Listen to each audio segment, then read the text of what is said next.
All right, ladies and gentlemen, welcome back to our UFC Fight Companions. I'm Eddie Law. We haven't done one in a minute, but doing the damn thing today. UFC 316 from New Jersey, Newark, New Jersey, headliner Merab Dvalishvili, sorry. Defending his title against Sean O'Malley in the rematch. Sean O'Malley hadn't fought since that loss. Merab already defended the belt one time. It's it's a justified rematch. It makes sense, right? I mean, it's not like they gave Sean O'Malley a rematch. It should have been somebody else. So, either way, been a hell of a night so far. Actually, let's go ahead and fuck around. We got time. Let's go ahead and mess around and look over what's gone on tonight so far. By the way, if you guys haven't heard, Ben Askren, reports coming in. Ben Askren is dealing with a very serious health issue. I will put up the graphic there from what the messages have been coming out so far after we talk about after showing Sean O'Malley and Merab on the screen here. But apparently a very serious situation over with Ben Askren. But we'll talk about it here in a second.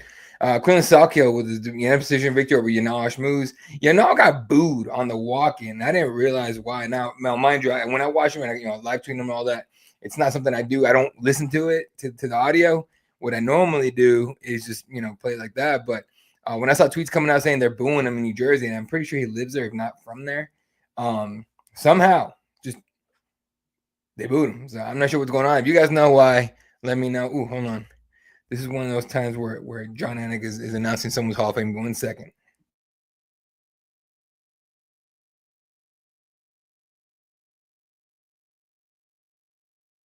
Never mind. It's just his face. He does that whole we get super excited. He's like, oh, he's talking about Merab's cardio. Anyway, after that, Medeiros won first. I screwed up the graphics, so it came second.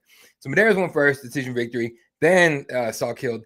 Then you with an insane short left hook knockout, 28-second victory over Jeka Sargi.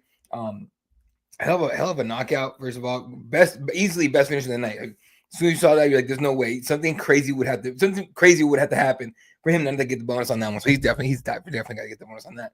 Then Wen Kong with the just a clinical Ariana De Silva, who missed weight by 6 pounds, something like that. They said she had some serious health issue thing. The weird thing is, and I never do this again, I unmuted the TV for that one for some reason. I don't know why. I think I wanted to hear if there was a real reason for what happened.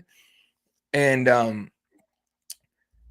legit, Joe Rogan sounded like he was trying to be a fucking doctor. Like, dude, you're a comedian. Shut the fuck up. Relax. Right? He's like, well, I don't know. Okay, cool. That's great. I don't know. That shit bothers me. Because the dude says, he tries to say shit like he knows some shit, and then 2 seconds later, when he's wrong, and especially when they call him in, he's just, I'm just a comedian. I'm an idiot. I don't fucking know. No, let's just lead with that. I'm an idiot. I'm a comedian, but here's what I think. Just lead with that. But fuck, it's irritating after a while. I never understood why people complain about commentary until recently, really, because I don't really ever watch a commentary on, so I tried a couple cards. It is what it is. Just Gustafson put everyone to sleep. The Cortes-Acosta robbery. What are you gonna do? So this one, sorry, I remember talking about nasty TKO victory over Benson Ribeiro. Joshua Ban with a hell of a finish here, but crazy. Just this kid should already be ranked. Now he better be higher than 12. He can't just get 12. But great finish, great performance. All right, let's go talk about Ben Askren. So earlier reports, tweets started coming out talking about Ben Askren's dealing with something crazy. The wrestling room, Pat Mineo, tweeted out, quote, wrestling community, we need to pray for and rally around Ben Askren, who is in critical condition and battling a severe staph infection. That is some serious shit. Chael Sonnen was asked about it, and he responded with, Ben is alive and prayers are wanted. Family choosing privacy at this time. It's a scary situation going on there with the Askren family. It's not something you want obviously happening, and so we really hope he's okay, and doctors get him back and everything. But his wife did post, I believe it's Facebook, did post an update saying, quote, you may have heard that my husband Ben is going through something. He developed severe pneumonia, which came on very suddenly. He's currently in the hospital, unable to respond to anything at this time. We don't know if that means verbal communication, any kind of communication, or just anything. We welcome all prayers for healing and for peace. We're trying to keep life as normal as possible for our children currently and doing our best to support them thoughtfully. So please refrain from discussing it with them for now. So clearly, the family is asking for privacy. So We're probably not going to get anything official out of this or whatever. We're not going to hear anything about it. But, just what they say, prayers up. Just hope for the best. All right. They're previewing the co-main event, Kayla Harrison for Juliana Pena, which Pena is a plus 1,200 to win she's a plus 1,200 to win by decision, plus 1,200 to win by submission. I just don't see any way she survives this. I think Kayla finishes there, but we'll see. We'll definitely see here. So all right, gonna take a very quick break here as they queue up the first fight, which is Kevin Holland, Vicente Luque. Holland for a little bit, everyone thought, because he tweeted some shit. Here, let me show you guys what he tweeted out because it's funny. And it was earlier today. He tweeted out some what he said. Oh, he said, "Well, this is fooked up," and so immediately everyone was like, "No!" Everyone thinks he pulled out or his opponent pulled out or something's going on. And then hours later, my bad, y'all. Phone damn there fell down the elevator shaft thing. That's what was fooked up. So there you go. Anyway, what's up, dude? Kayla probably won't ever make that weight again. I don't blame her if she doesn't. That she looked. That's gotta suck. She used to fight lightweight, right? In PFL. It's a tough one. It's definitely a tough one. So, all right, first fight coming up here in a couple minutes. Here, we'll preview it and talk about it here. But I'm gonna take a real quick 2-minute break. Be right back here with some more talk. Hey, what's up? Be right back.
All right, back at it, folks. Sorry about that.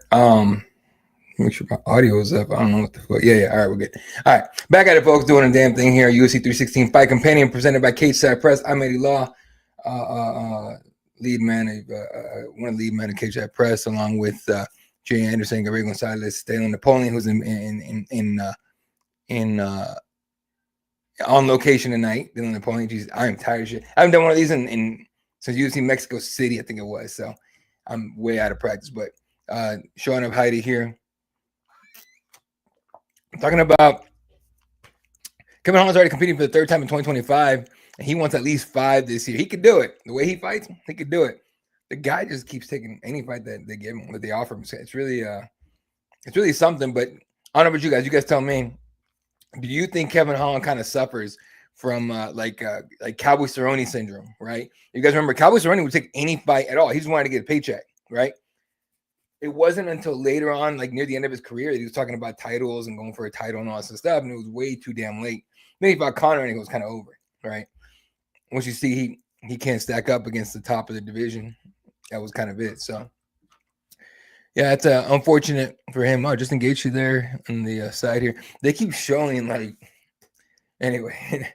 I don't know. This makes me laugh. Like for years, everybody, UFC, MMA fans as a whole, and even some of the brass up there and the promotion we're talking about don't make sports political, and that's all they're doing is showing the political people. So it's and that's hilarious. But anyway, all right, let's go ahead and talk about Mr. If I can find the details here that I have written down. Mr. Kevin Holland, 27-13 out of Fort Worth, Texas, originally from Riverside, California. 14-10 and 1 in the UFC. You have 10 losses in the UFC. You're still on pay-per-view main cards. That means your fight style is legit. Coming off a win over Gunnar Nelson that he got a performance of the night for in March at the Apex. Dude went from Apex to main card again. It's really wild.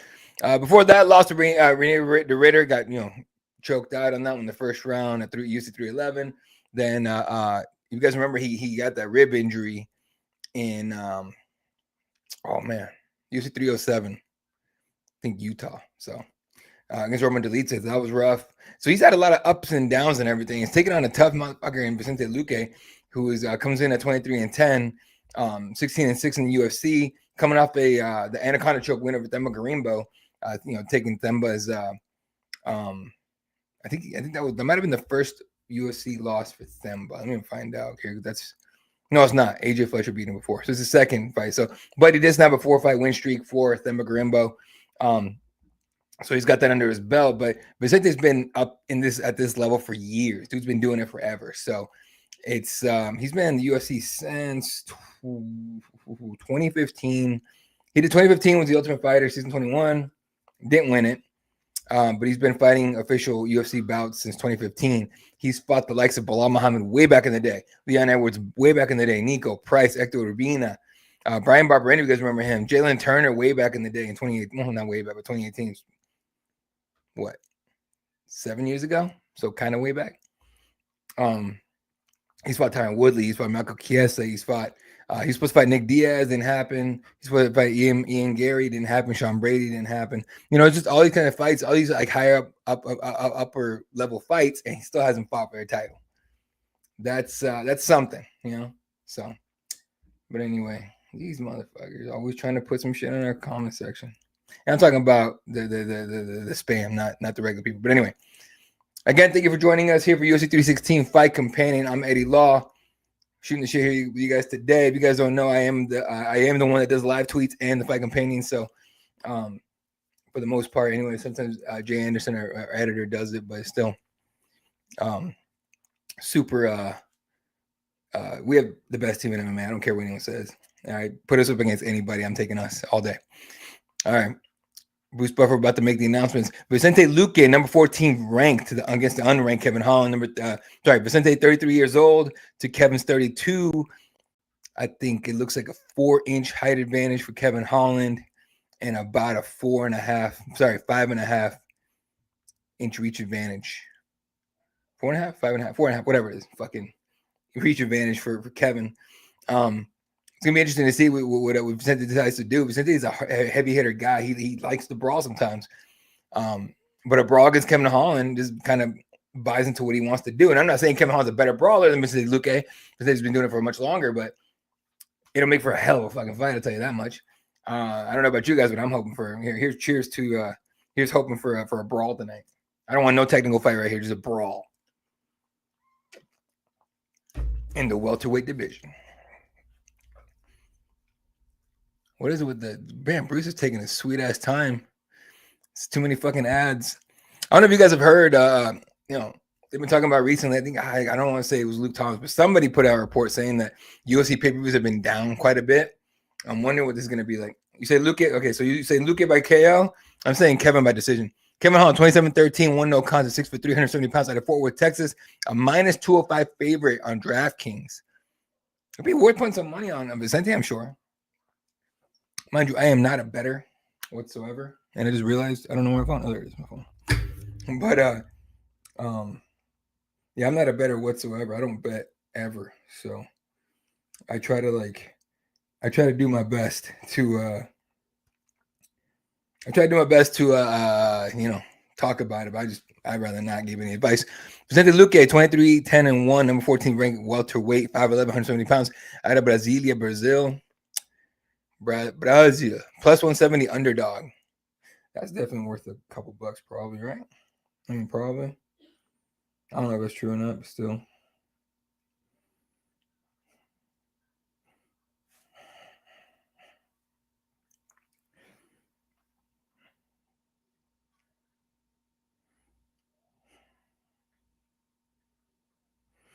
Anyway, see what the odds are here.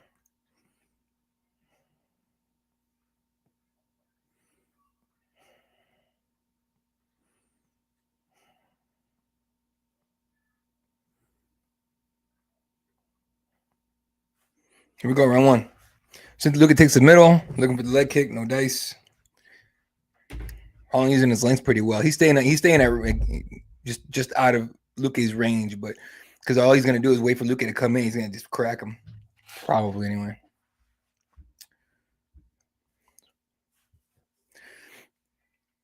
Luque trying to pop out that jab. Kevin's just kind of dancing in there. He looks like he's already in a groove of some sort. Luque, as usual, pretty damn tight. Very. Kevin goes with the kick. Luque grabs him. Holland's going off, punching him in the face. Luque really wants his single leg, and it's not happening right now. And he bails on it because he ate a lot of shots right there. Kevin's talking to him. Kevin might be rapping in there, singing or something. There's a lot of talking coming from Kevin Holland, like a lot. I think he might just be rapping in there. Luque attacks him with the right hooks and everything. Kevin just kind of goes, yeah, dude, Kevin just feeling himself right now. Honestly, I feel like this is probably how he spars. Left hand there for Luque touches. Doesn't really land clean. Really, Luque looks like he's having an issue. Not issue, but he's like still trying to feel out Kevin about a minute and a half into the fight. Kevin goes in with the left hand. Luque rushes in, tries to land in close. Kevin clinches. Okay. Big right elbow out the break here. Luque felt that Luque might be hurt. Kevin's coming in. Big shots from Kevin Holland. Big right hand. The jabs popping in. Luque tries a desperation left hook, then an overhand right that touches nothing. That whatever he cracked Luque with there hurt him for sure. Now he looks like he's back, but still. Oh, sorry, my neck's cracking.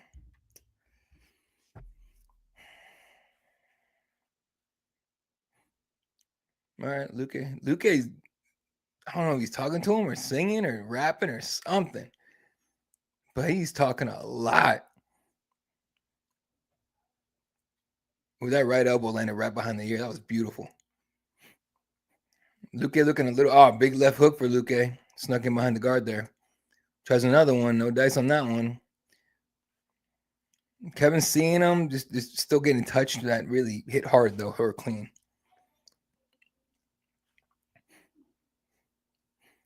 So in the chat, we got a Luque by KO so far. I got Holland by decision. We'll see what happens here. All right, Holland with the pressure on the out, with Luque working on the outside here. Luque high guard. It's not that Kevin's gonna he's not worried about Kevin taking him down. Kevin's not gonna try and take him down unless he absolutely needs to. Kevin's trying to keep him at range here, popping that jab or leg kick for Kevin. Oh, there was some kind of nut shot, and they go, "Hey man, you all right?" And Vincent's like, "Yeah, I'm good." Another leg kick for Holland. Those are heavy. Nice left hook in there for Luque as Kevin got in a little too close. Ooh, push kick there on the lead leg for Kevin as Luque came in. Again, the height, the reach is just it's a good advantage for Kevin. Big shots from Kevin Holland as Luque come in a little too close. Holland circles out of position and gets kind of resets a little bit, lands a leg kick. Holland really throwing that hand to the body here, but ooh, there's a hematoma. Okay, wherever that elbow landed in the back of Luque's head, there's a big hematoma building on there. Ugh, that's gonna suck. A lot of pressure still from Holland. Holland's popping that jab to the body, but to me, it's a setup. He's gonna try and throw something high, like a head kick or something. You know, for make Luque really, really, really try to protect that body. Oh man, there we go. Let's put this right there. All right. Holland's still working that jab out there, just trying to keep Luque, make him think. Luque doesn't really throw anything up top, but he finishes whatever that was with a leg kick. Just kind of touch there. Luque seems like a step too slow, and Kevin knows it.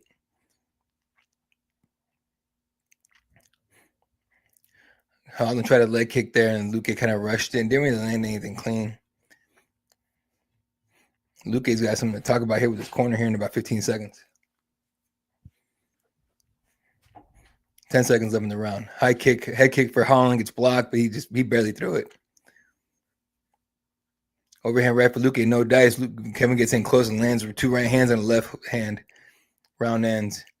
They're kind of egging each other on, but I think Kevin took that first round rather easily. Who do you guys think took that first round?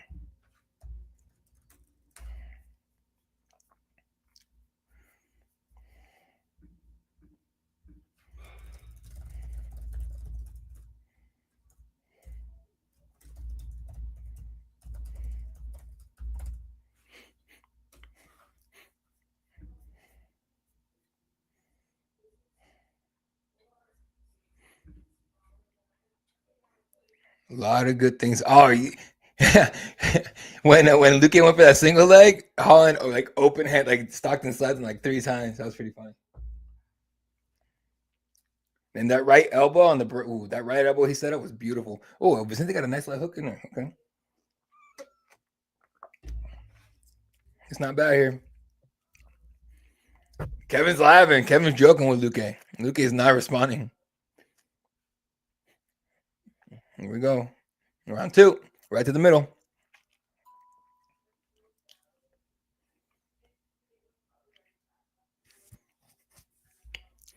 Luque tries the front kick to the body, avoids the right hook from Kevin Holland. I might throw a big. That's not bad.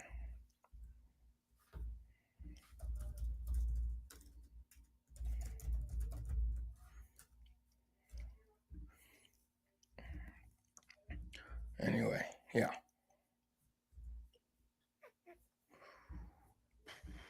All right.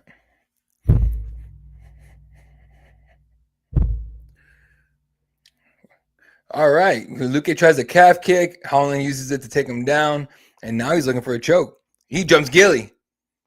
Luque did the smart thing, get his legs out of the way. Oh, he got one leg. Holland got a hold of the right leg. Oh, dude, it's tight. Tap, tap, tap. That's it. Kevin Holland. Kevin Holland, baby. Kevin Holland by submission. Let's go. Goes right to Sean Shelby, like, hey, bro, I can fight next week.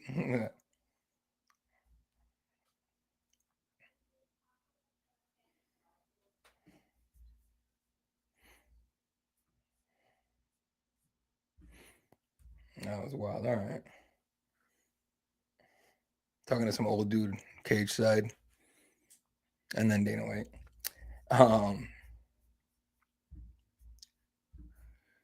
Fucking nice, easy win, sort of, for Kevin Holland. That was solid. But I wonder who he gets. I mean, look, when you win like that, you can probably come back rather soon. Mind you, he just jumped out of the cage. That dude's getting fined for sure. But I'm sure Dana won't mind paying his fine. What do you guys think about Dana not being at many UFC events lately? Like anything? Like he's there now, which is good. Part of me thinks he's trying to skip out on the post-fight presser again because he probably doesn't want to get asked about Mexico. He doesn't want to get asked about why he hasn't been around. There's a lot of questions that for sure Dana doesn't want to answer. But either way, all right, I'm gonna mute myself here in a minute just to get the particulars. So I can make the graphics and get you guys any notes, and then I'll come right back here. I will mute myself. I will let you guys know. Trying to see if I can put something on a banner or something. Okay. All right, folks. Be right back.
All right. First of all,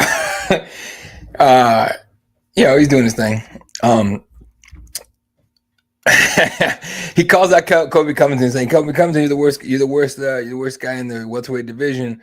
I want to fight you. It's an easy fight." And I was like, "Wow." Not that it's not. I'm not saying he's wrong. What I'm saying is like that's a solid call out. I mean, you can get Kobe Covington on your. This chick has got a lot of work done. What is with her face? Oh, she has Ivanka. My bad. A boogie with the hood. I have no idea. Song Yadong, what's up, my boy? Number 5, ranked bantamweight. That man's gonna fight for a title soon. Sean Brady. Yeah, everyone thinks he should fight for a title. Not everyone. A lot of people think he should fight for a title already. I thought it should have been him, and I wanted to see him and Bilal one day, but it ain't gonna happen. Bilal ain't win the title again. Rampage should have killed him. All right, let's see. Now we're getting that whole look from Anik that's going to be some Hall of Famer shit. 1 second.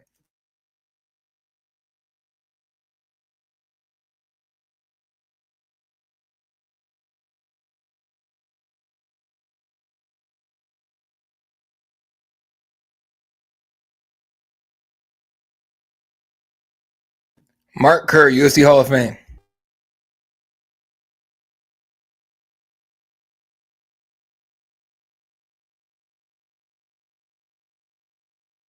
We're going to take a quick break here, folks. We'll be right back.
I just realized I'm muted as hell. All right. Mark Kerr has been inducted to UFC Hall of Fame. And they can't just do it just to do it. Apparently they gotta market it too. So they're doing they will be The Rock will be there to induct him. So there you go.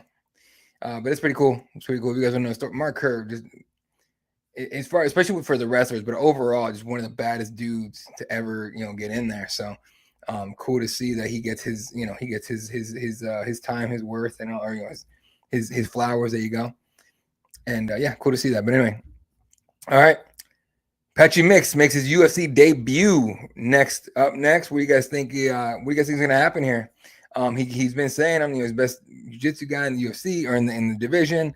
He's this, he's that. Bautista ain't got a chance, all kinds of stuff. He's always been very, very confident, right? But this has been a little, pushing, a lot of confidence. So it's gonna be a fun one here.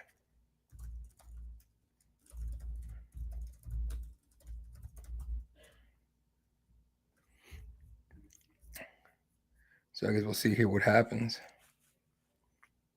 I break the fourth wall on the show all the time, so if I just sit here and just not saying shit, I apologize, but is what it is. Patchy's got to get it here. I think I like Patchy in this one. It's a super close fight. I do think Patchy won't make it easy. It's not gonna be easy, but I do think Patchy gonna get it. I don't know. It would be like,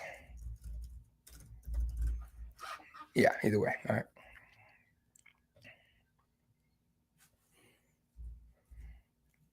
The other guys mediocre or best. Oh, Mario. Patchy's legit. Now, mind you, you could talk about like the kind of competition he had in Bellator and PFL, but he's legit. I really do believe Patchy Mix is legit as they come. So we'll see what he can do. What he can do here against Bautista. The problem here is he hasn't fought in over a year, right? Is it gonna be ring? I mean, you're talking about possibly ring rust. And by the way, someone commented on the Waldo Cortes-Acosta post fight. Bro made me lose my parlay. Fucking good. Anyway, but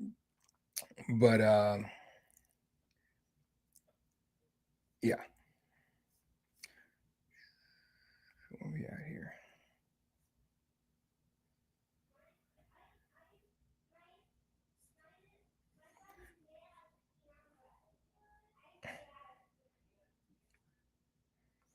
Anyway, so they're doing the intro here for Patchy Mix and Mario Bautista. We'll go over what they've been doing here in a minute. Just doing some housekeeping.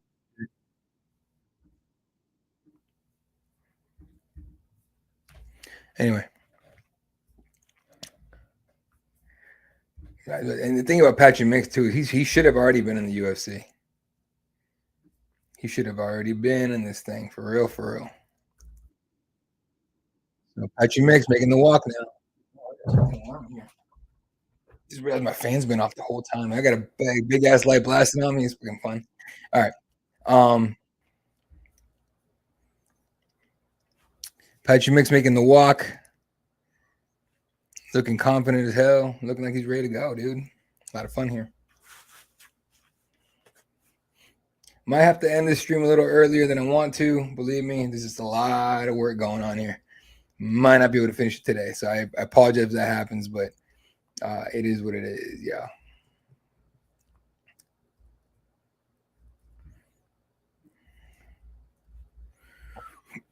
All right, let's look at Patchy Mix. Excuse me. Let's look at Patchy Mix's last few fights here. Go over some particulars.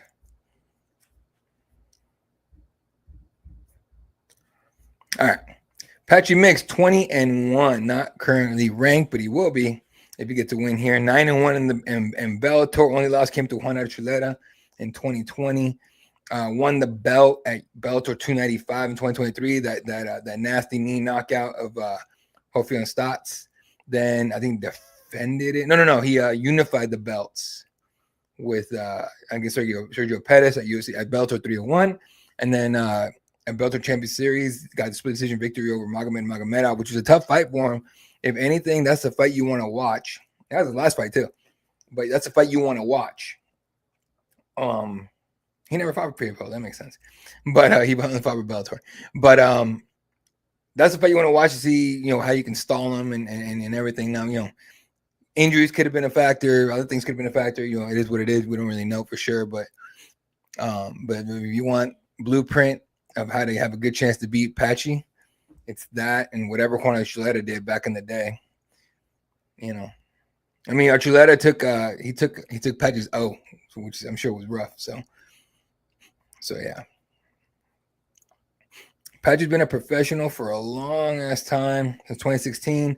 He's been fighting since 2014 overall. Has a handful of amateur bouts. So yeah.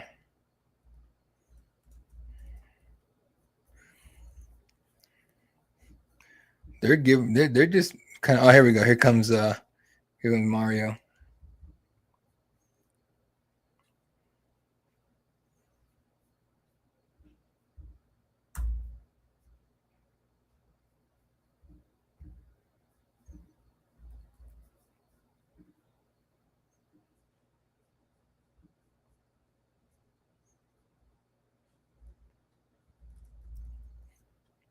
All right.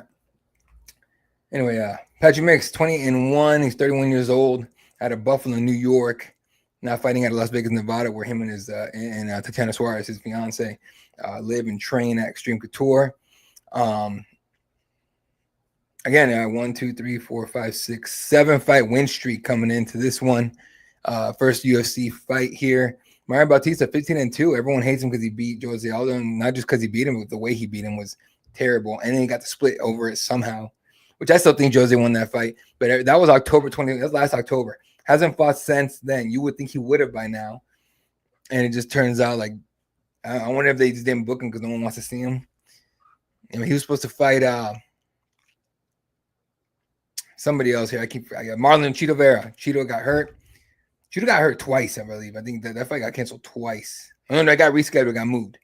But anyway, Chito got hurt. Fights off. Immediately, everybody went online, was like, call Patchy. Patchy's the guy. Get Patchy in there. And it's like Mick Maynard and Sean Shelby already knew. And Hunter Cam when they got him. So there you go.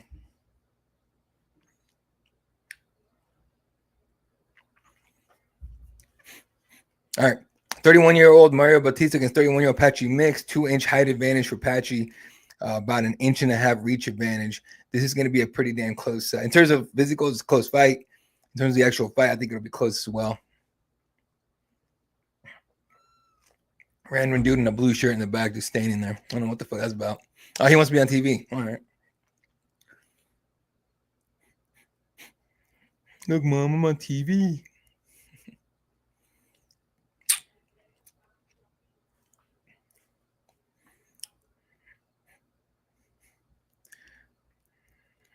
Oh, I forgot the guy. Oh, here we go. Patchy Mix, 21, 5'11" 135 pounds on the scale. Out of Angola, New York, a -180 favorite. It's going to be good.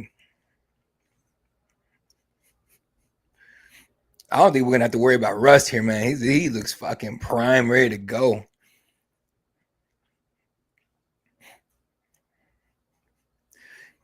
All right, Mario Bautista out of my backyard in Phoenix, Arizona. Fighting out of Phoenix, Arizona, the MMA lab, 15-2, 5'9", 135 pounds, 100 plus 150 underdog. He's 3-1 as a UFC dog. So he constantly gets overlooked and doubted and all that. He thrives on that kind of thing. We'll see what happens here, but he has a very serious look on his face. And he's not a jokester whatsoever. This dude's always serious. So let's see what happens here.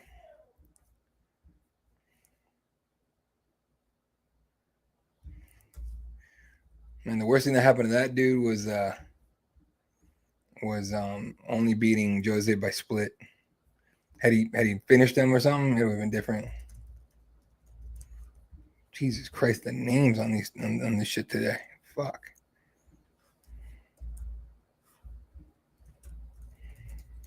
Here we go, round 1. Right to the middle. Leg kick from Mario. Right hand to the body from Mario. Mario popping. He's using that right hand real well right now. Switching stances like a motherfucker here. Patchy doing Patchy shit. Eats a big right hand as Patchy. Right hand to the body from Mario.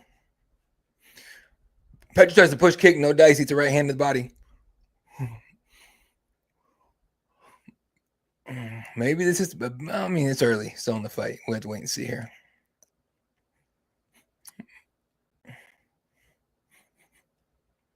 Patchy's holding something back here. He's waiting for something specific. Calf kick from him. Oh, big right hand from Mario. Patchy ate it, backed out, ate another one. I think Mario's like, this guy's gonna let me hit him. Fine. I wonder if Patchy's laying a trap here, trying to get Mario to be a little overconfident. I think he could try some shit. Teep kick for Patchy.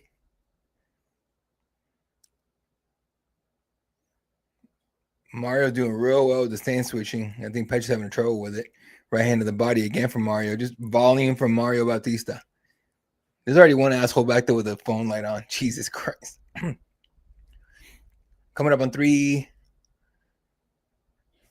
left in the first round. Calf kick for Mario. Patchy's walking forward a little bit here. Mario right hand to the body. Mario's is going to go high volume on this. Like, if Patchy's waiting too long here. Like, he's going to get behind around here if he doesn't start moving. Start doing some nice leg kick there for him, for Patchy. Right hand again for Mario, and that one sends Patchy back. Then he lands another one at the body. It's all Mario right now. Patchy's just letting him score points here. He's not throwing anything. Like, I wonder if he's trying to stun him. He's trying to be like, oh, you can't. Oh, nice. Okay, nice little kick to the chest there from Patchy. I'm not really sure what he's trying to do here, but yeah. Teep kicks there from Mr. Patchy. Side kick to the lead leg for Patchy. Jab for Patchy. Patchy mix starting to let loose a little bit. Mario's not slowing down there. He's like, nah, fuck that. I already invested in this round. I'm taking this. Oh, they get him real. Mario tries to overhand right. Patchy kind of gets in close to kind of stuff it. Look like he was trying to get a takedown here. Didn't eat it. He's eating right hands. Patchy's eating all the right hands right now. Like all of them. He lands a right hand and a leg kick behind it. Mario goes 1-2 and misses. Mario's just volume killing him here. Big right hand again from Mario. And Patchy sniffing a lot here. Like, that nose got to be fucked up a little bit here. Right hand to the body from Mario. Patchy tried a flying knee, no dice. Dude, Patchy's not backing up, though. He's staying in the phone booth. It's just he's eating a lot of shots. It's not the best way to fight, especially not fight a guy like Mario like that, who's going high volume on you. Dude, my neck is killing me. Nice little jazz move. Mario's on his shit right now. I honestly think he came in to prove a point. The worst thing for Patchy right now would get finished. If he loses, fine, but a decision, fine. But if he gets finished in this fight, everyone's going to think, all right, bullshit. Of course, he's a Bellator PFL guy. Because no one really knows him. All of us that are excited because we watch him fight.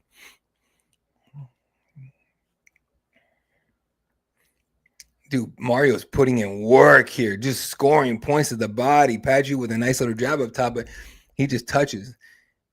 Patchy's nose is fucked up, 100%. Eats another right hand right to the face. Jesus. Patchy's going to let Mario hit him. Like, fuck, what are we doing?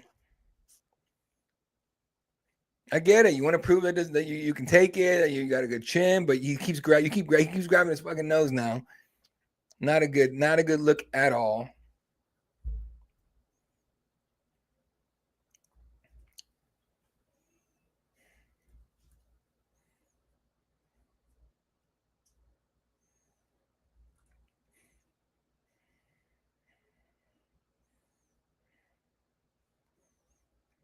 Another nice quick little jab there for Patchy. Mario trying to get in close here. It's not happening right here. Patchy's giving up the first round, obviously. He's gonna have to kick it up next 2 rounds. Nice right hand again from Mario. Mario with a flurry. Patchy just eating all this shit, dude. Jesus. Not moving well. Footwork's kind of shit in terms defensively. I wonder if Patchy went in like, I'm gonna do this first round to see how this feels. Maybe get the UFC jitters punched out of me. Fucking Christ. But Mario definitely did that first round. That's a rough one.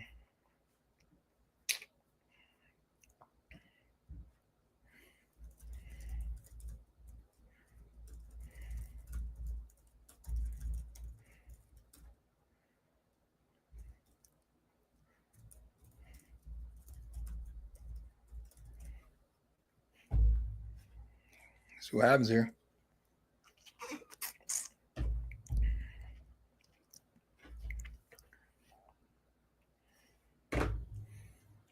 Lot of volume, a lot of activity from Mario. Looking really good right now. So far, makes it the worst fight ever. yeah. It's not. This is not a good sample. I would venture you. I would offer you to go watch some shit on YouTube after this fight. But who knows? Maybe we were wrong. Maybe he doesn't belong in the UFC. But we're only one round in. Let's see what happens here. Round 2. Patchy pops the left hand out. Mario's doing Mario shit. Volume. Kick to the body. Patchy tries to give it back. Side kick to the lead leg from Patchy. All right, Patchy's active. Another that oblique kick that John Jones likes to do. That's what they're doing. Everyone's doing that. I call it the Jones kick.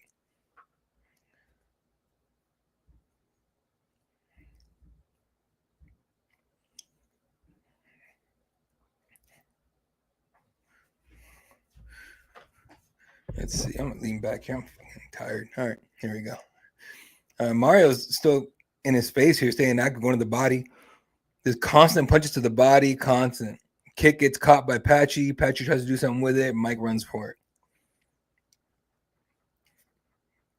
Nice jab there for Patchy. All right now. Patchy's not backing up. He's not moving very much at all. Like it's a weird look. Mario trying the right hand here.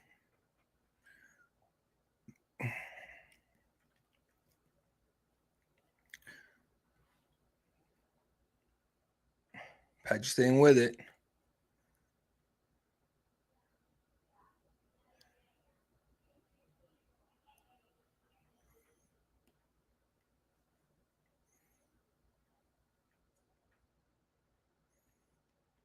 Mario staying in his face and staying active and just landing that jab at will now. Like Patchy's trying to use that right hook here. Here we go. Patchy flurry. Not enough though. It just feels like he's like underwater is what he looks like. Like just slow and not at all awake, which is nowhere near what we're used to. Excuse me. What we're used to seeing from Patchy Mix at all. So I know, you're thinking so far he's the worst fighter you ever seen. I get it, but that's not who he is. And now I just feel like back to GFL. Oh shit! I didn't even have the right fight on here. I'm dragging, folks. I'm sorry. We got the call. I'm probably gonna have to end this stream here pretty soon, but we'll see.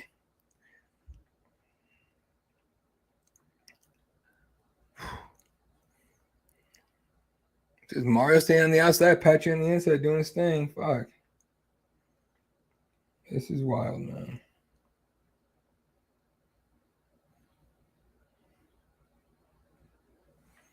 Performance and physically, how are you feeling?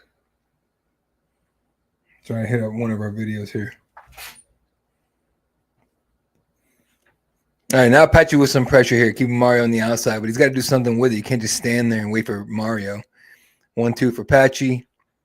Patchy's going to have to get a finish, isn't he? Someone's got to cuss Patchy out in this corner or something. Like, what the fuck are we doing? Nice right hook there for him, for Patchy. Body kick.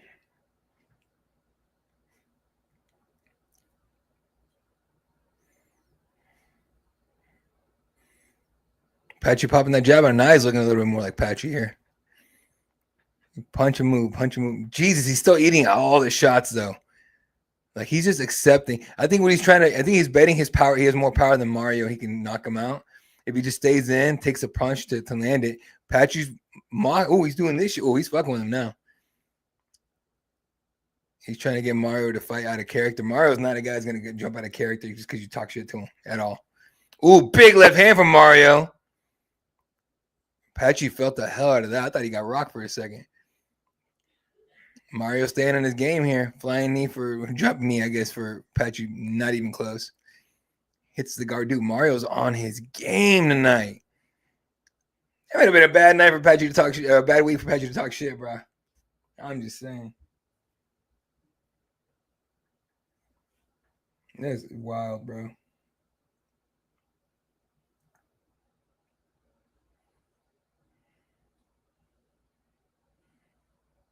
It's wild. Whoa. Sorry, I hit something. I don't know what I hit. Oh, that's kind of cool. Let's go this one. Why not? All right. Will make me bigger. All right.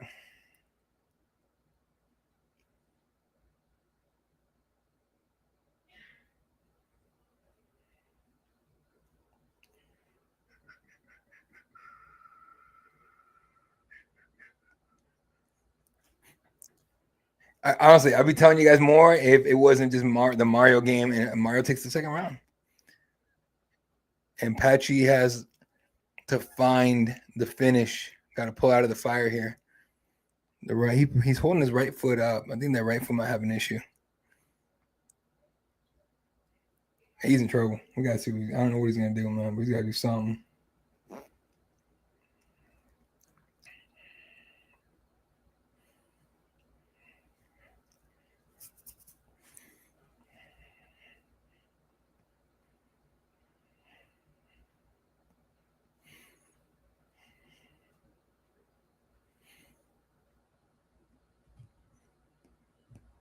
It's just, man. This is a tough first fight to get after over a year away. Thanks, Don Davis. Appreciate it. Mixers didn't even have Ronda level striking. He he has better striking than Ronda by miles. But oh shit. Oh, Patchy landed a head kick that the toe might have poked Mario in the eye. Throw that shit again there, Patchy. Goddamn, boy. Like, what are we doing?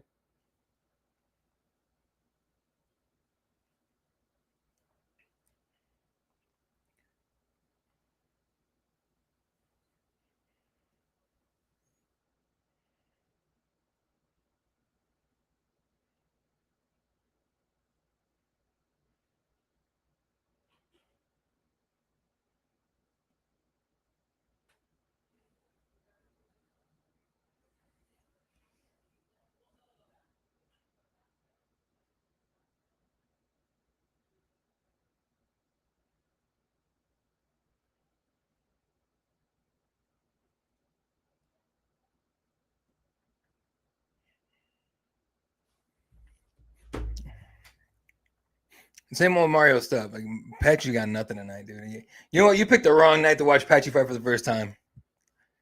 Ah, damn, boy. This is not good. Right hand up top there for Mario. Oh, Mario's now he's avoiding all. Now he's moving his head movement, avoiding punches.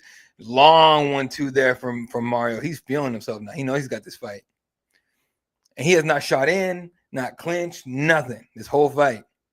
Oh man, I definitely want to hear what he says in the post fight after he wins this shit, because Patchy's not showing me anything right now. Patchy's just showing that he's a solid, human punching bag. He's slow. He's hurt. He can't breathe out of his nose anymore. That thing got broken early in the fight. Big left hand for Patchy mix. But Mario is not a stationary target. This is not going to work with him. Patchy's was looking for different angles, different ways to punch. There's a lot of self-doubt going through Patchy's head right now. Like big time. Big left hand there for Mario. Mario doing a lot of movement in and out, lateral, left and right. The cardio's on point. Body kick there for Patchy. I ain't gonna finish the fight, dog. Not unless you land it clean to the liver or break a rib or something. Maybe that spinning back kick to the ribs, like Johnny Bones landed on Stipe. Leg kick there from Mario. Patchy tries to come in there with a jab. No dice on there. Mario on his bike going lateral, left, right, left. Patchy trying to keep Mario in place. You know what's funny? The way Patchy's punching, it looks like he sees 2 or 3 Marios in there. He's trying to punch one in the middle. It's not working. Work right there with that jab. Nicely done. But jabs, little shots, little bullshit here and there is not going to do it right now. You got to go for something. Meanwhile, Mario's trying to knock his fucking head off now. Mario throwing home run punches. He's trying to take this dude's fucking head.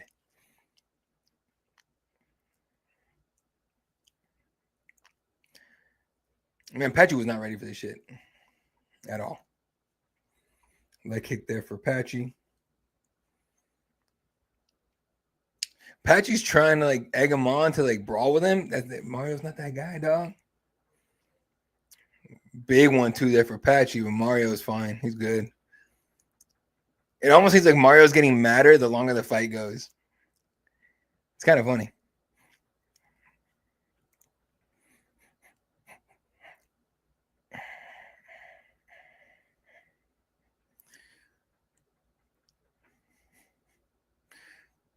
Right hand there for Patchy.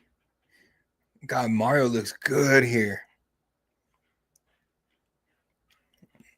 Mario fighting like a guy is like one fight away from a title shot, honestly. I mean, for bantamweight, come on. Now, mind you, there's a lot of guys in front of me. He ain't gonna get it, but still, he's like 1 or 2 away at most.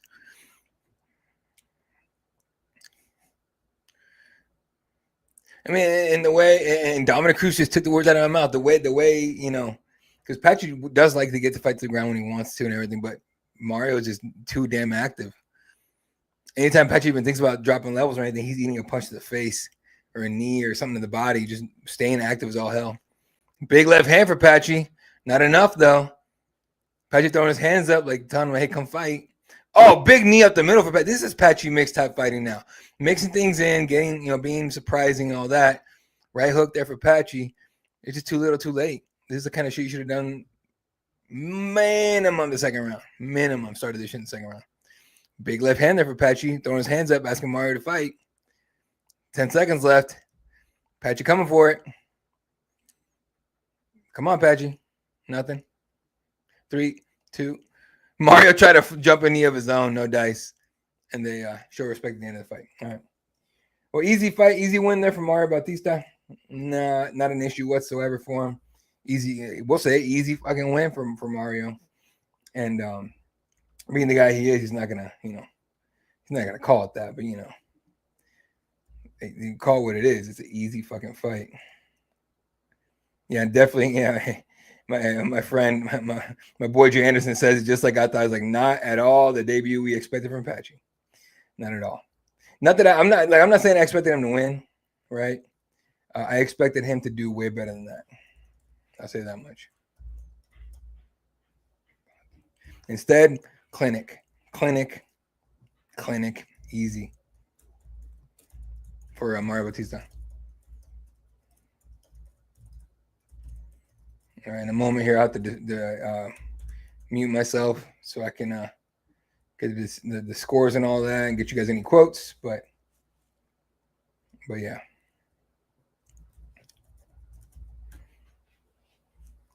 All right, here we go, folks. Give me 1 second. I'll be right back.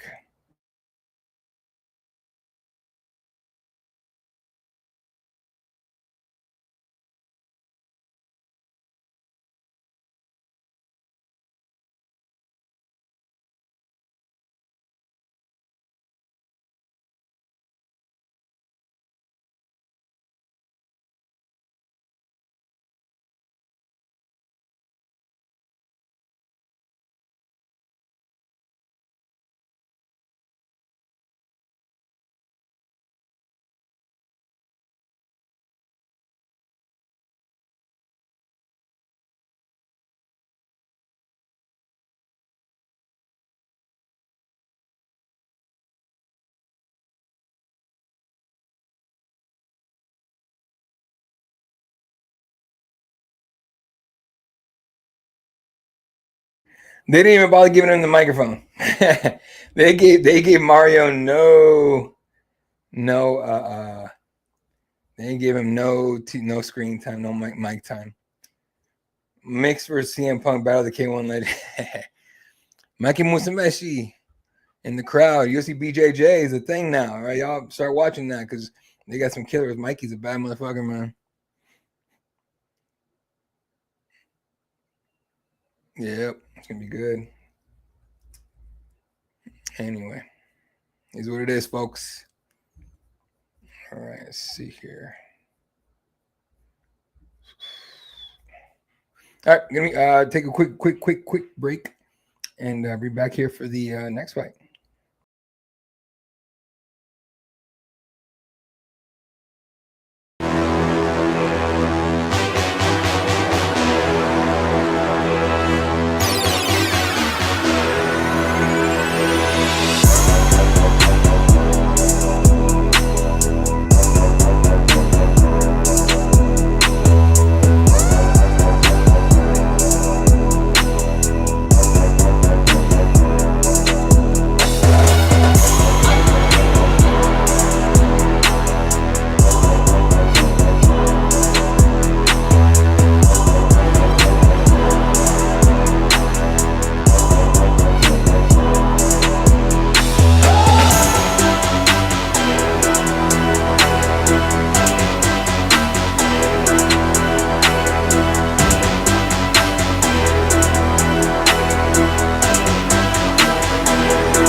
All right.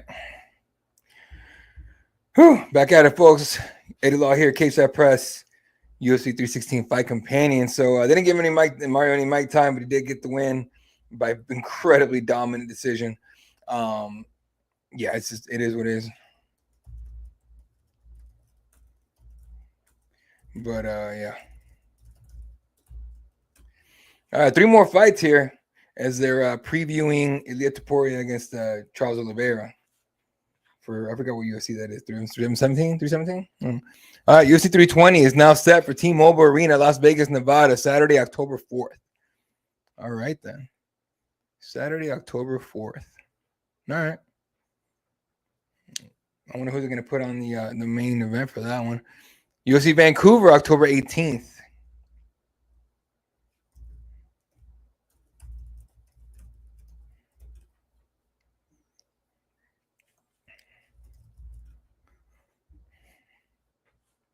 That's interesting. UFC Vancouver, October 18th. UFC 320, October 4th in Vegas. They just had to not be able to finish a stupid arena in my hometown, man. I was set to go. It hurt to have to cancel all my reservations for that shit. That sucked, but either way, it is what it is, man. All right, let's go ahead and start working on our next fight here. All right, Joe Pyfer, Kelvin Gastelum. It's a rebooking for UFC Mexico City not long ago here. He did Joe Pyfer made, I believe he made weight, and then they canceled the fight after weigh-ins because he got sick. He was incredibly ill. And then I'm fighting it, they canceled it. He was really ill. You know, he was hurting real bad. So couldn't fight. According to him, sick for weeks, which is weird that he blames the food in Mexico, but he said that he was sick for weeks. Like weeks, meaning multiple weeks. It's okay. Anyway, it's funny because he went off on Mexico talking all the shit on his story and all that. And I think most people miss the whole idea. Like, I don't think it was a racist thing. I think how do I put it? I don't want to call him an idiot because it's just, I don't know him, so I can't say that. But so many fighters go to Mexico from the States, from everywhere else, and are just fine. And because you had, because you were special and fucked around, everyone knows when you go to another country, you don't eat, you don't drink the local water or the food or anything until at least after your fight. So if you get sick, it doesn't fuck with your fight. Instead of that, dude went out, whatever, had food, and then gets mad at the food.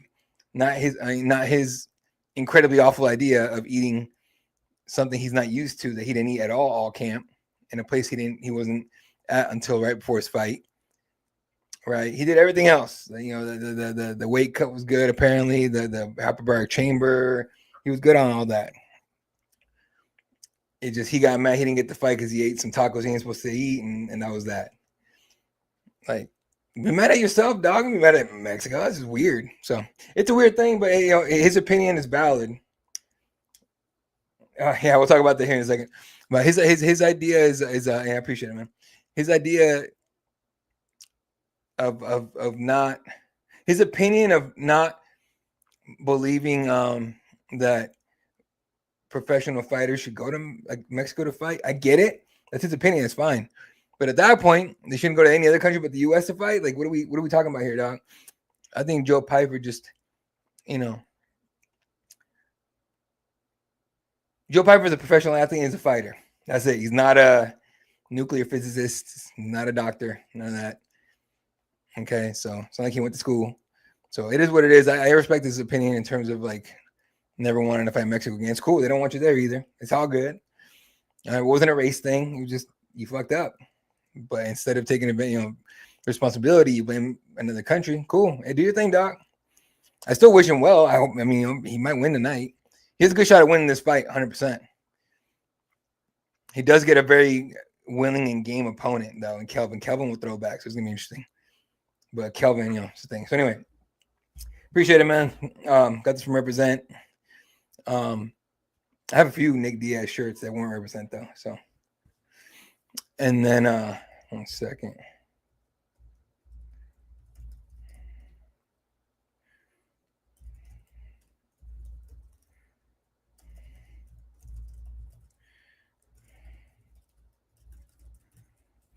Anyway, so the story is, if you guys don't know, Nick Diaz's girlfriend is the one that put it on Twitter. I think Twitter was whatever. She put it out. According to her, Nick Diaz's cousin, Pyfer will be a janitor at a Mexican restaurant. I mean, that's what he qualifies for outside of fighting. No, you need to know some Spanish to work at a Mexican restaurant. He'd have to work at like Applebee's. Anyway, but and again, this is not me dissing him at all. You know, it sounds like it is, but I'm not. So he's trying to get this old dude's attention in the cage set, and he can't get it because the dude's too old to hear.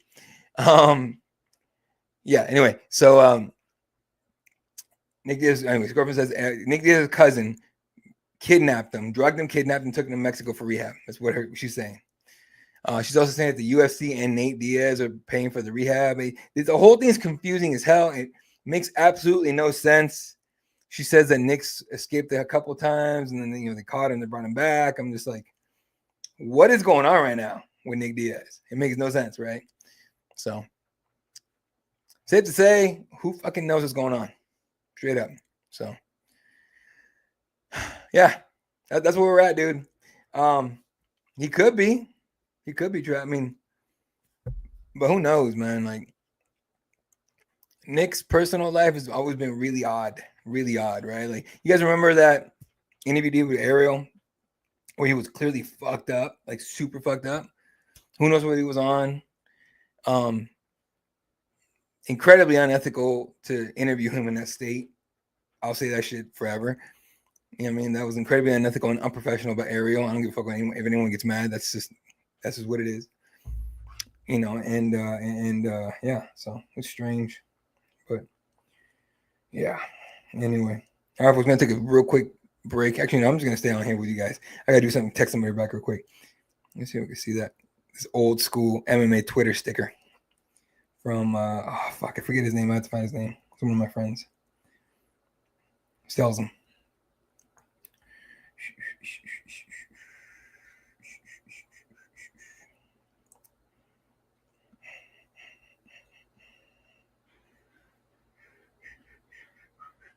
See what Kelvin Gastelum is. He's a plus 275 to get a knockout.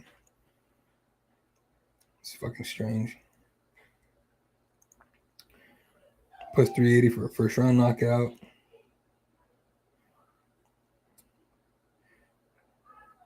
It's interesting. I want to see if Kelvin has a shot here. I don't know if he does or not, but all right, 6'2", 28-year-old Joe Pyfer with a 4-inch, 3.5-inch reach advantage against 33-year-old 5'9" Kelvin Gastelum, who hits like a truck. Now, Kelvin's gonna get hit here a lot because Kelvin's smaller, or he's shorter. Not smaller, he's shorter. Not as long of a reach, right? Not by much, mind you, but still.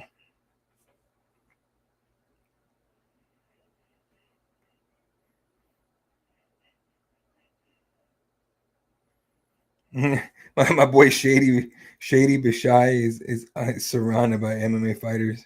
That's hilarious. He's at the fights.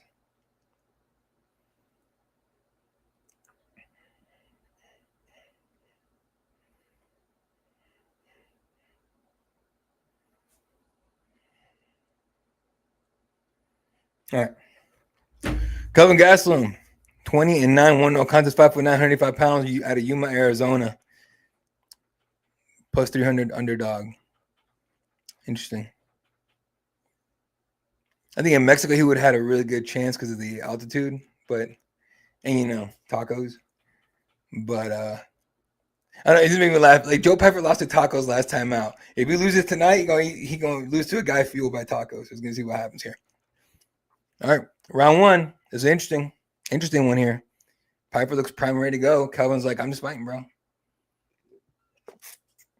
Someone is like trying to riz up that the super plastic surgery chick in the front row here. It's kind of funny. All right, round one. Kelvin Gastelum coming out as usual, long, doing that leaning shit. This shit right here that he does a lot. It's funny. He weighed in at 185. He's like 220 right here. I'm 185 right now, walking around. When I had a longer beard, everyone said I look like him. I'm like, no, we don't. Relax. My hair is way curlier. Kelvin with the pressure here. Pyfer waiting. Pyfer has the right hand locked and loaded. He just wants a one-hitter quitter. Tries a body kick. Nope. People attack Kelvin's body trying to kill his gas tank. Doesn't always work. Oh, big right hand drops Kelvin Gastelum. Pyfer on top. Pyfer on top looking to finish him. Kelvin goes belly down. Pyfer on the back. Gets back to his feet. Pyfer trying to land that big right hand again. Pyfer's hunting. Pyfer's looking for it. Pyfer's about to do it. Pyfer's going to get revenge on Mexico right here. Oh, shit. I got a bruise right here. What the fuck? Anyway. That's a bruise. That's a fucking bruise. What the fuck? Anyway. Kelvin is swinging for the fences here, trying to get it back. Oh, he's okay. He's all right. I wonder if he got knocked, but maybe he didn't get hurt. Maybe he just kind of slipped and fell at the same time he got hit, but he looks all right here. Kelvin does. He also recovers pretty quick, so we'll see. But boy, I thought that was over right there, man. I was like, oh, Pyfer gonna talk all his shit right now. Let him too. If he wins, you get the mic. Ooh, nice right hand to the body from Pyfer. Kelvin didn't see it coming. He had his hand up. So now Kelvin's worried about the shot up top. He's not going to be supporting he's not going to be protecting his body too much. So what Kelvin's going to try and do here, because he keeps throwing this jab, is jab and move, and back up. Pyfer's got that time. He's going to try and time it so he can land a big right hand. He won't land it too again, for sure. It's whether it's going to knock Kelvin out or not. Kelvin with the pressure still. Trying to make Pyfer think. He's also kind of giving a tell. I don't like when fighters do that. And they go. Because it's like, dude, I know you're coming. Like, that's your tell. It's coming. Kelvin's trying to get like Joe almost like to bounce off the cage sort of and come back at him so he can land a big left hand or right one now, not left hand. Switching stances constantly is Kelvin. Nothing's being thrown right now. A lot of waiting here, a lot of footwork battle. Pyfer trying to keep his left foot outside of Kelvin's right so he can come in, land a shot, and turn angle. Kelvin's missing everything right now. Just Pyfer's real good with the distance here. Pyfer's doing real good with the distance. Good thing he's not trying to teach physics somewhere. Body kick for Pyfer. That was nasty.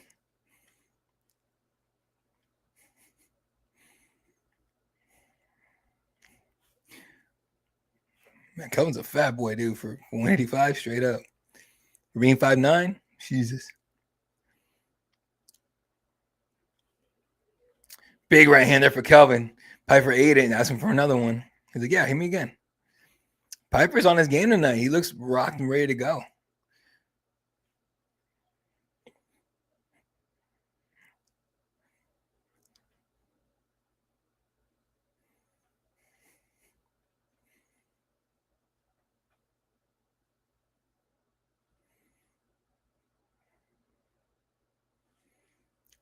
Kelvin's just trying to find an angle, trying to get in close, trying to get to the body. He just can't do it. He's definitely worried about that right hand from Pyfer. Kelvin had not thrown shit in a minute. He's trying to time it. Ooh, Pyfer throws a big right hand, misses. That's what Kelvin's waiting for. Kelvin's waiting for the big shots. Oh, nice jab there for Kelvin. It'd be interesting to see if Kelvin can get Pyfer to throw so much he tires himself out. But if Pyfer's been working his cardio from Mexico, he's going to be fine. There's no. Oh, big head kick for Pyfer. Kelvin ate it. He might be rocked. Nope. Joe with the Pyfer with the Joe with the jab here. Kelvin's still here. He's fine.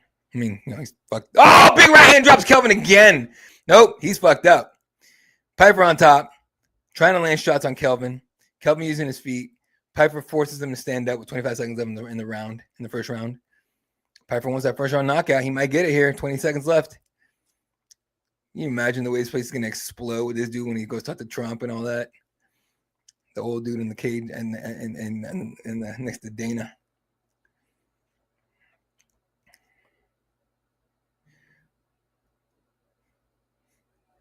Pyfer throws another home run right hand, no dice, round over. He high fives Kelvin. Damn, Kelvin's got a lot of work to do here. See how it goes.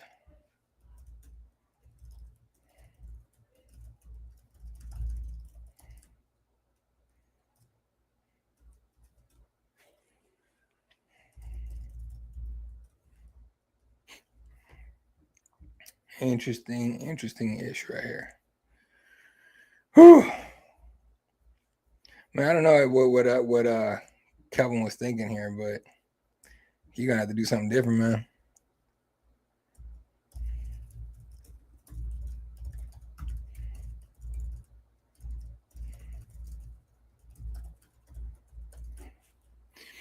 All right. I had a coffee. We got minimum 2 hours left of this. Sorry, I got 2 hours left of this.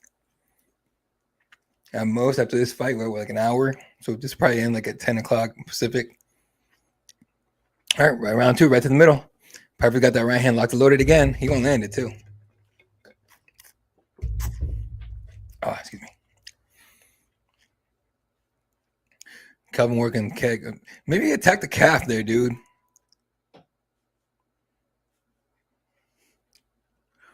Straight jab for Pyfer. Kelvin's trying to put some volume together now. Is if Pyfer's doing really well using his length and distance to not get hit. Oh, nice little sneaky ass like lead uppercut there for Pyfer. Pyfer showed up ready to fight, man. You gotta give him his credit.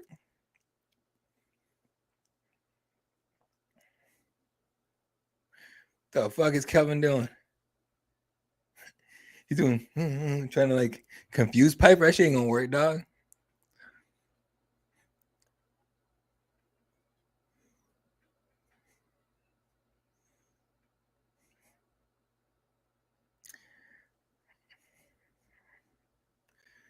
Piper's nodding at him now. He's like, come on.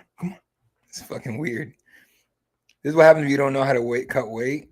I'm with you on that. He should be a 70-year. At this point, is it really a weight cut thing or is it like a lifestyle thing? You know what I mean? Because even here, it looks fat as shit for 85. 85, 150. Oh, big right hand again for Pyfer. Kelvin's just eating these hands. Like it's like he can't react fast enough. Pyfer's not exceptionally fast or quick.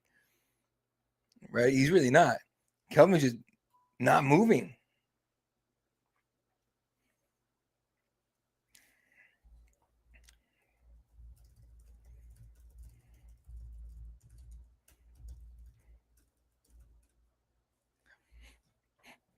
All right.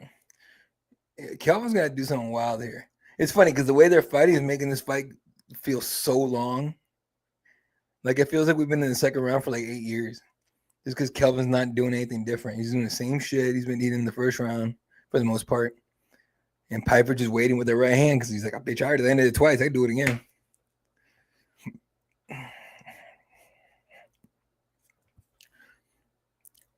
Jesus, Pyfer hits like a truck. Comes in with the left hand, nothing.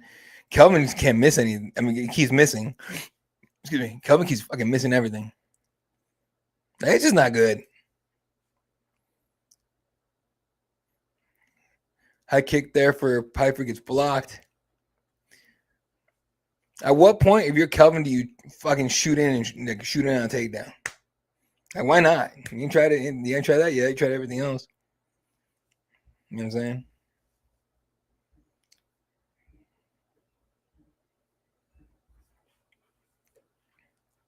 Two minutes up in the second round.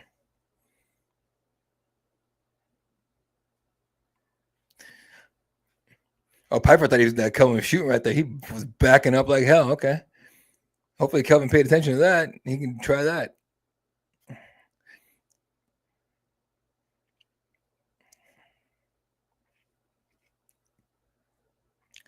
I'd literally like to know what the game plan for Kelvin is. He got Pyfer's right hand landed again.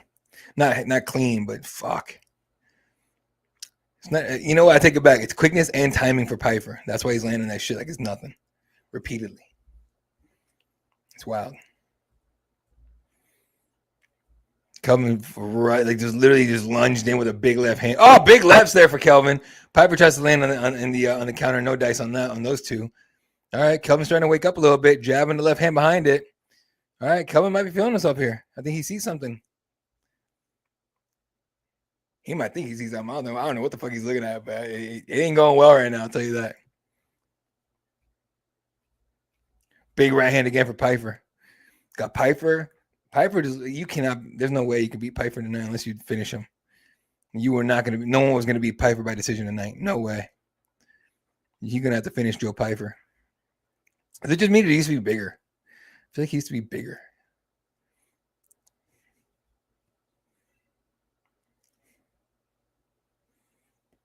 Dude, Kelvin gets like lulled into these weird exchanges where no one moves, including him.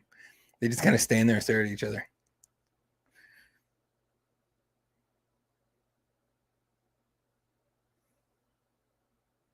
There 10 seconds left in the round. It's the longest rounds of all night. And we've had some, we had the Andreas Gustafsson fight, all right? Nothing felt that long until now. Round over. One more round. Piper's up 2-0. This shit's over unless Kelvin finds a way to, unless Kelvin finds the finish, which he ain't even found the chin. Like, I don't know how he's gonna find the finish, but we'll see. And I'm not saying Kelvin's done, but he's definitely not the. I really don't think he's like that dude anymore. If that makes any sense to you guys, unfortunately.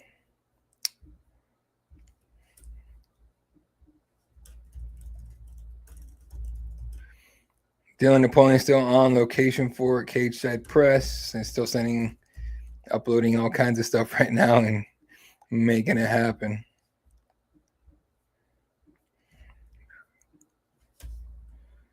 Let's see.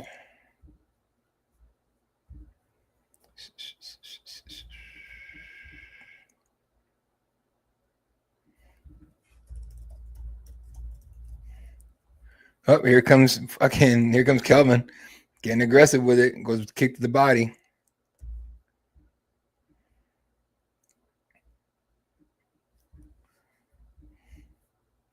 Pyfer with the big shots from Pyfer as Kelvin got a little too close to trying to land the left hand. All right, so Kelvin has accepted that he's gonna have to take a lot of damage here just to have a chance to win. Well, that's good, man, because you're probably gonna get knocked out anyways. You might as well try.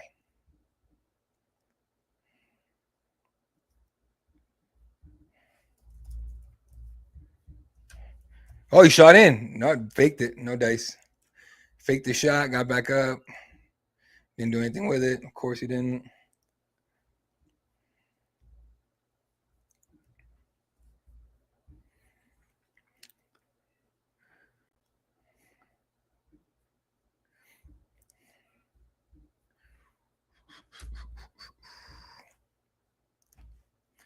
Oh, big 1-2 for Joe fucking Pyfer. God dang, how Kelvin ate that. All right, Kelvin's getting closer. Just can he land something? Might as well throw a head kick, big dog. And he keeps doing the shoots. His eyes get all big when he goes. He's just giving him tells over and over again. Joe's got his timing down like it's nothing. Not to say Joe didn't come prepared. He came prepared as hell. It's just Kelvin's giving him all the information he wants or he needs. Kelvin's literally giving everything he needs. Baby Kane is a tough SOB. Oh, man. I wish he fought like Kane. Pyfer would have been on his back already getting beat up.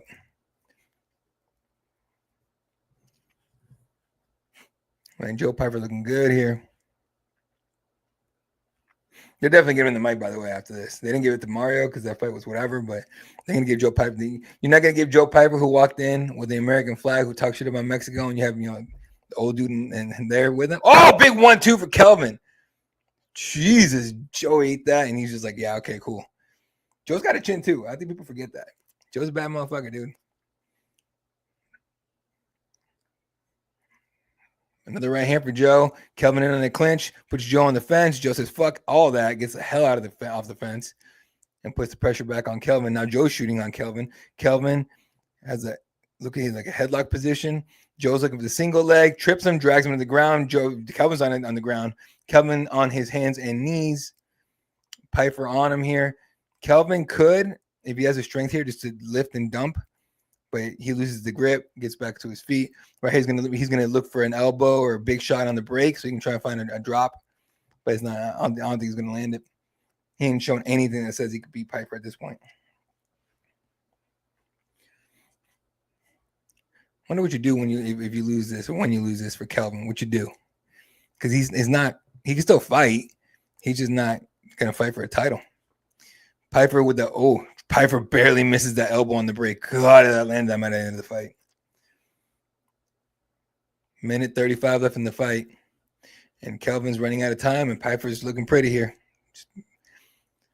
Almost literally, he ain't got a scratch on him. Just the suction cup shit from the back, from his back from treatment and all that.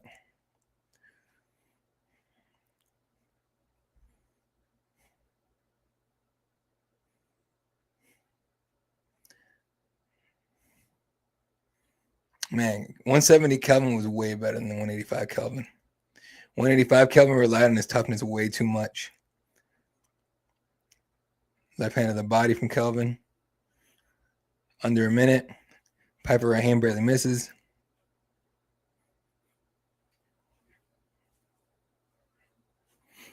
My neck is fucked up and I'm falling asleep. It's going to be fun.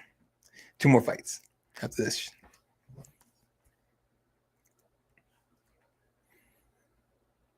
Right hand is locked and loaded from Pyfer, man. It's wild.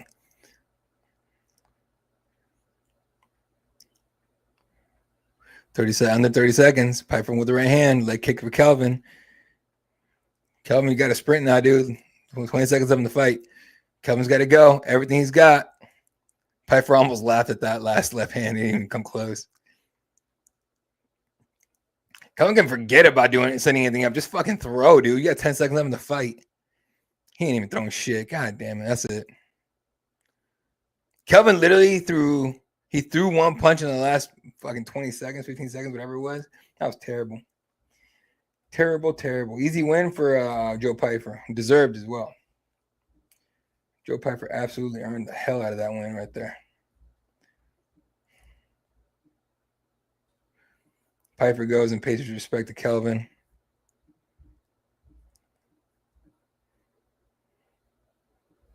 Easy to do when you win the fight, by the way. Real easy to do that when you win the fight. Somehow, someone's gonna make this about race and about political and all that, but I think Joe Pyfer's just a bad motherfucker, man. I'll still make the joke about the fact that he lost the tacos last time, 100%. That was his fault, not the tacos, bro. You ate them. But fight wise, fucking legit. Now I don't know who you pair him up with the next. I'd like to see him against somebody that like who you put out. Oh no. Did he fight Dominic Reyes already? No, Dominic Reyes is 205. What am I thinking? Yeah, I don't know who you put him up against, but whoever it is, they'd be interesting. All right, I'm gonna mute myself here for a minute here and then get you guys the scores and anything. I'm probably not gonna listen to the speech. I know what he's gonna say, but fuck it, I'll give you guys the details of what he says. All right, be right back.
All right, so I'm seeing a lot of people online saying they thought Kelvin won. I don't know how, because he damn sure didn't. He didn't get anywhere near that, so I don't know what the fuck they're talking about. But anyway, I'm gonna take a quick. Actually, no, in a minute, I'm gonna take a quick break here to edit a couple articles here. I'm a one-man army tonight, so yeah. UFC X happening at UFC International Fight Week, UFC 317 in July. Kayla, of course, will be there. Gabriel Gonzalez is going to be there for covering UFC X as well. It's usually when I have to go in. I enjoy going in just to cover weigh-ins. And so I'll be in Vegas as well for at least that Friday. And yeah, doing a damn thing here. All right, showing Juliana Pena and Kayla Harrison getting ready to fight. So see how it goes here. I'm going to take a couple minute break here. Be right back, folks. This is KSI Press.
All right now. There we go. I'm starting to like this one. I don't know why, but not bad. All right, let's look at the they're doing the package here for the next fight up. Real quick, Scrums up on YouTube on our KSI Press YouTube. What was his name? Quinlan Sal killed Ju Sang Yu, yeah, Wayne Tong, and then the UFC BJJ crew with Mikey Gadelia and yeah, and then Andreas Gustafsson's up, Walter Cortes-Acosta's up. I don't remember Kazakinov's up, Joshua Van's up, and Kevin Holland's up. So a lot of content already available over at KSI Press, our YouTube. So make sure you hit subscribe, leave a comment, do your thing. Actually, I should probably tell people what we're about to do. Cool, man.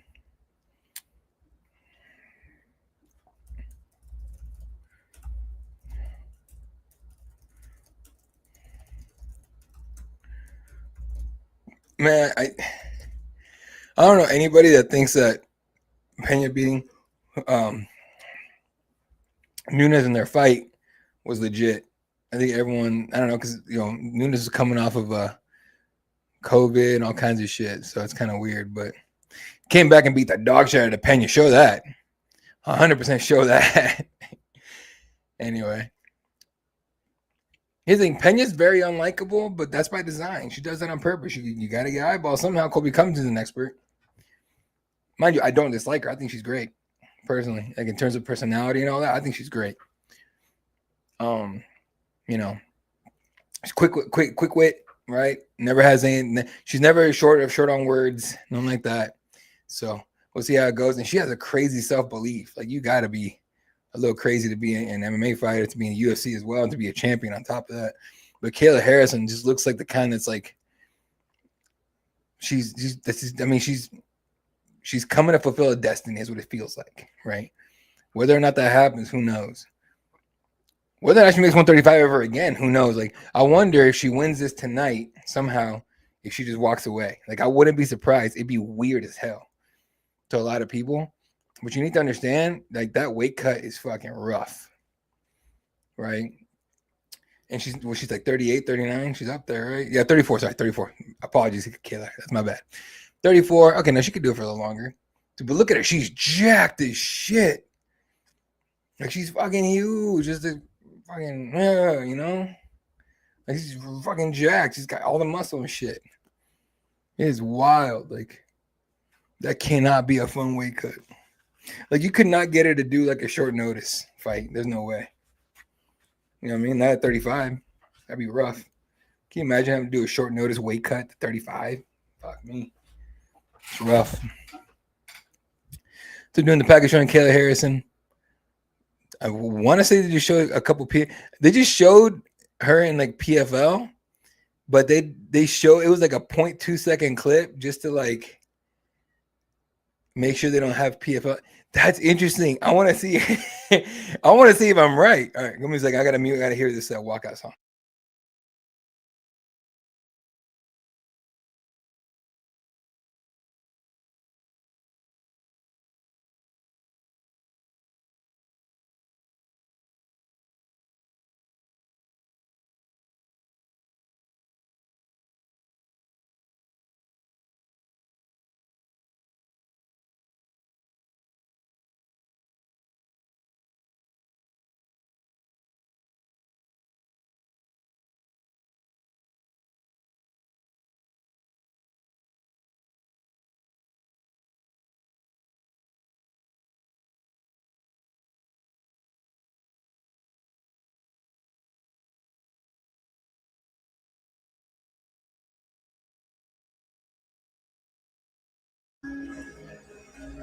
I don't know what she's walking out to. So I never heard that song before. Really enjoying the fuck out of this hat, honestly. It's a super simple hat, but it is comfortable as fuck. Anyway. R-Truth is back in the WWE. I don't know, he was out.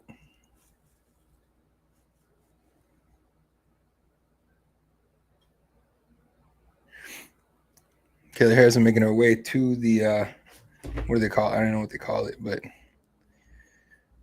making her way. Let's see. Here we go.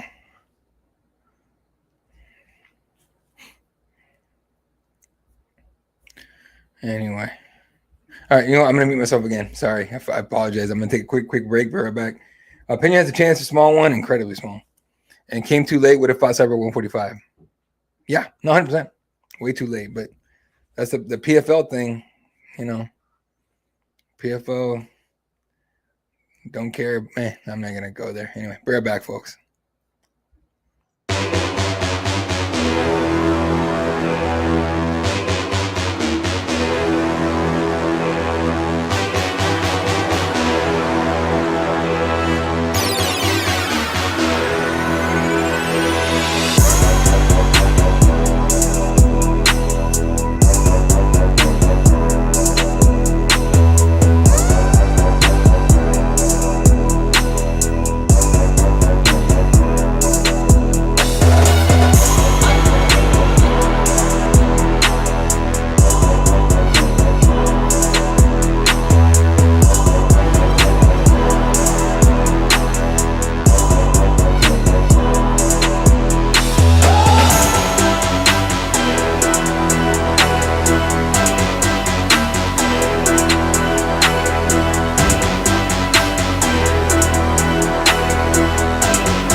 All right, now back at it. Juliana Pena making her way to the octagon as we speak. I don't know what song she was walking out to because it's a remix of Sound of Silence. But either way, Kayla Harrison coming into this fight 18-1, two-time Olympic gold medalist in judo on a 3-fight win streak, 2 in the UFC. Holly Holm finished her. Caitlin Vieira got decision over her. Quick rise up to the title fight. I wonder. I'd venture to think that it was on purpose. Like she told the UFC, like, hey man, you got maybe 3 or 4 fights with me here. Like I need to get there quick. So, yeah, I'm wondering if that's what happened with her. But either way, here now, fighting for the title against Juliana Pena. Juliana Pena, 11-5, Ultimate Fighter. I want to say winner. Am I wrong on that? I'm right on that. Coming in off the win over Raquel Pennington, split decision victory, gets her title back after losing it to Amanda Nunes in the rematch. Really up and down type of career. Came out on fire, right? After the Ultimate Fighter, she finished Milano Dudieva. She beat Jessica Guy by decision. She beat Kazakhstan by decision. Then she got armbarred by Valentina Shevchenko, so that was wild. Then she decision Nico Montano. You guys remember Nico Montano? Yeah. GDR, Jermaine Durandamy, choked her out in the 3rd round, which is wild for Juliana. And then she choked out Sarah McMahon, choked out Amanda Nunes, lost to Amanda Nunes, got the dog she beat out of her, honestly, in that fight. Still survived the whole fight. So it's to be seen if Kayla Harrison has that gas tank in her, right? Like, will Kayla Harrison come in and take her out quick? And if not, can she last all 5 rounds and be effective and win the fight that way? Who knows? If it goes all 5 rounds, it's going to be Juliana's world, I think. I just don't think it's going to go 5 rounds. All right. Juliana Pena, 35 years old, 5'6", 135 pounds, 69-inch reach to 66-inch reach for Kayla Harrison, who doesn't really strike that much. She's looking throws the whole time. Coming in at 135, 5'8", 34 years old. Much bigger physically, obviously, a lot more muscle, a lot more power. But it takes a lot of oxygen, takes a lot of energy to move those muscles. So wait and see here. Meanwhile, Juliana Pena's made a career out of being a tough SOB, straight up. Tough as hell. So have to wait and see what she does here. But it'll be interesting to see. Nevertheless, my head's weird. Heads don't sit right. Anyway. Pito Ribeiro. And oh yeah, you gotta read all the sponsors. Dude, fucking hell, dude. They give the fighters uniforms, and they're putting all kinds of ads on the octagon, whether it's on the border or on the canvas.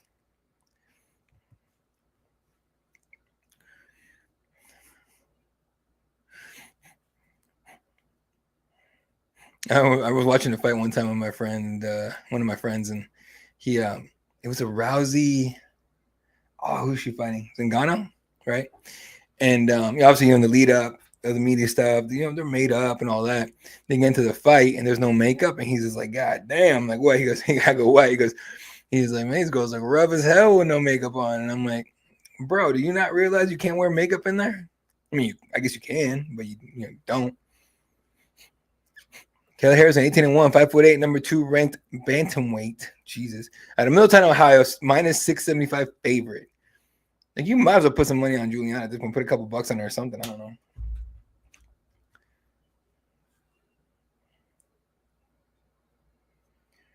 But yeah.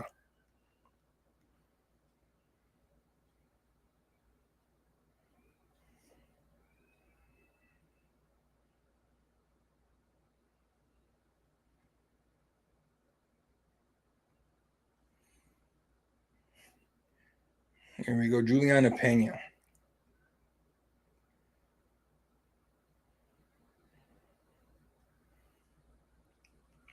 (13-5, 5'6", 135 pounds out of Chicago, Illinois. Plus 490 underdog. Biggest UFC championship dog in the last 5 years. Strange. Easy Styles in her corner. Easy Styles wrestling. That dude's come a long ass way, man. How crazy would it be if Kayla Harrison came out and just landed a clean right hook and just fucking finished her right there? That would break the internet quickly.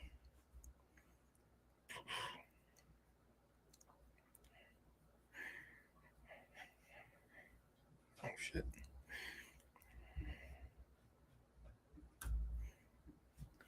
Here we go. Right to the middle. They're going to touch gloves. Yep, they do. All right.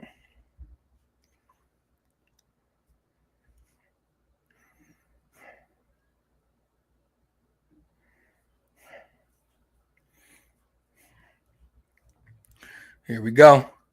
Round one.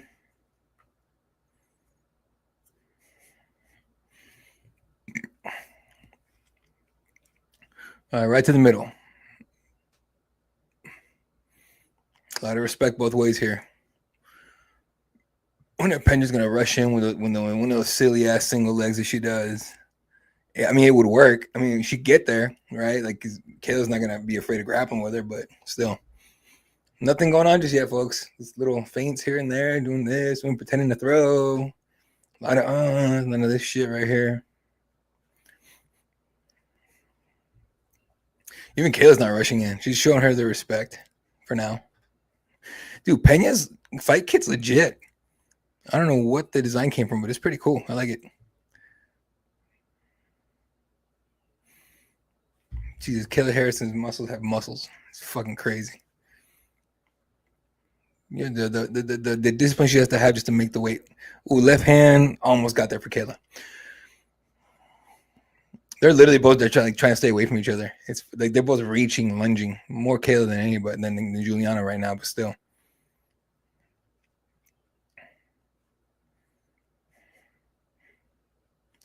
A lot of ducking, a lot of feints, a lot of, throwing hands but not touching much. Someone's got to force the issue soon. A minute and a half into this round, and no one's really taking it. Kayla Harrison leg kick misses everything. Kick up the middle, I think missed or maybe blocked. I don't know, but it didn't land.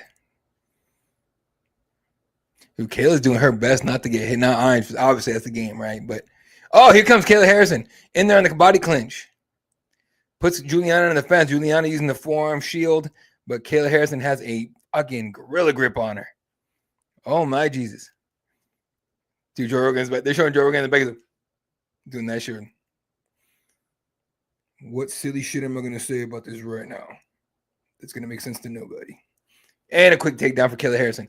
Kayla Harrison on top, inside control, knee shield already employed by Juliana Pena, trying to stop Kayla from going full mount, which is smart. You shouldn't do that, but you shouldn't want her on top of you at all. Kayla was going to try and knee slice through, but that shield is way too high. Now she's thinking about the knee slice, going to turn the other way. But Juliana's jiu-jitsu is pretty fucking good, so she is at least going to be able to defend herself really well. Left hand shots in close for Kayla. Juliana trying to go deep half. They're trying to protect their fucking head, but it's not. Kayla's so powerful. She's like forcing her flat on her back, and she's trying to literally muscle the arm triangle. Holy shit. Or head and arm triangle, whatever she wants to go for here. But Kayla will go with the open guard here. Butterfly hooks, trying to find a way to sweep. Now switches over to full guard. Now she's going to start throwing her legs up, going for submissions here. And she can get the arm bar. I mean, Kayla Harrison's arms are so fucking big. It's so dense. If you can get that arm and hang on to that shit the way Pena can, she could find it. Instead, she's just trying to keep her broken and hope that the ref stands him up. Instead, Kayla postures and lands a shot. Hammers off her back from Pena. Pena trying to think about an up kick. Kayla drops right back down with the right hand. Can't tell if it landed or not. This looks like most of like Kayla Harrison's PFL fights. Ends up on top in full guard and just landing shit. Just trying to push off and break contact so she can posture up to land. Instead, she's just staying busy, landing little shots to the body, just scoring points, nothing crazy. You know what I mean? It's not nuts.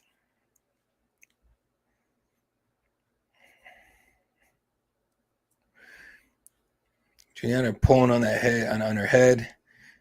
Now she's throwing her legs up, looking for something. Ooh, up kick. Oh! Those up kicks were illegal as hell. 2 illegal up kicks from Juliana Pena. Harrison was on her knees, and so she ate him. Give me 1 second. I got to mute, see what the commentary is saying on this, because I want to hear Dean Thomas explain it.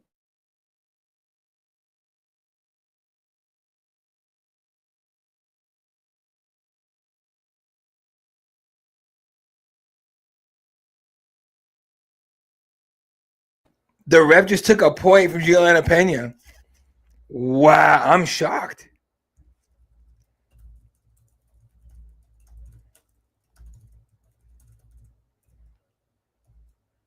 That is fucking wild. Oh my God.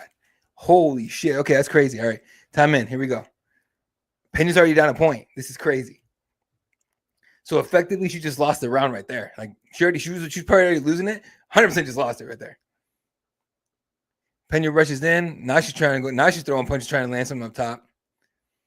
Kayla's on her. Kayla's feeling good now. She's feeling herself a little bit. Trying to land that left hand is what she's trying to do. She's hiding the left hand behind the jab, which is good, right? Like that's what you want to make sure you set up your punches. But damn, like she's not even coming close. And I think that's by design as well too. And round's over. Here's the thing about throwing those, about taking a point for those up kicks. I feel like you have to prove intent. Like I don't know how you prove intent in the heat of battle. Like I want to see the replay. Because it's not like Pena was like, "Are you knees down? Cool, fuck you, bah." You know, and like it wasn't on purpose.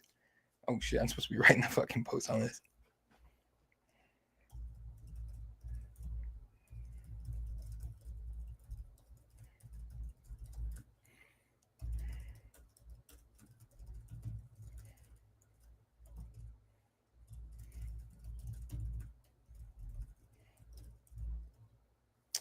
Dude, I swear to God, the shortcuts on computers are so annoying.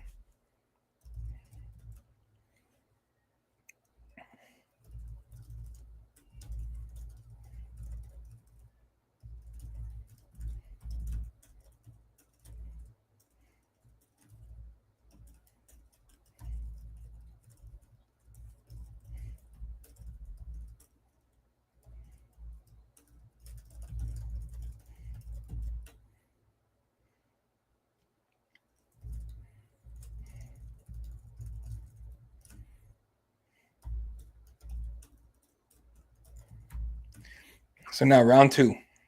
All right, what are we looking at here? A little more aggressive from both. Kayla Harrison with a nice little calf kick. Kayla's not rushing in too much, knowing she has 4 more rounds to fight. And I think Pena's not too worried about the point because she knows, she probably feels like if this goes all 5 rounds, it's going to be her fight. So we'll see. But she could have just set herself up here for some bad shit here. Kayla Harrison popping the jab in there.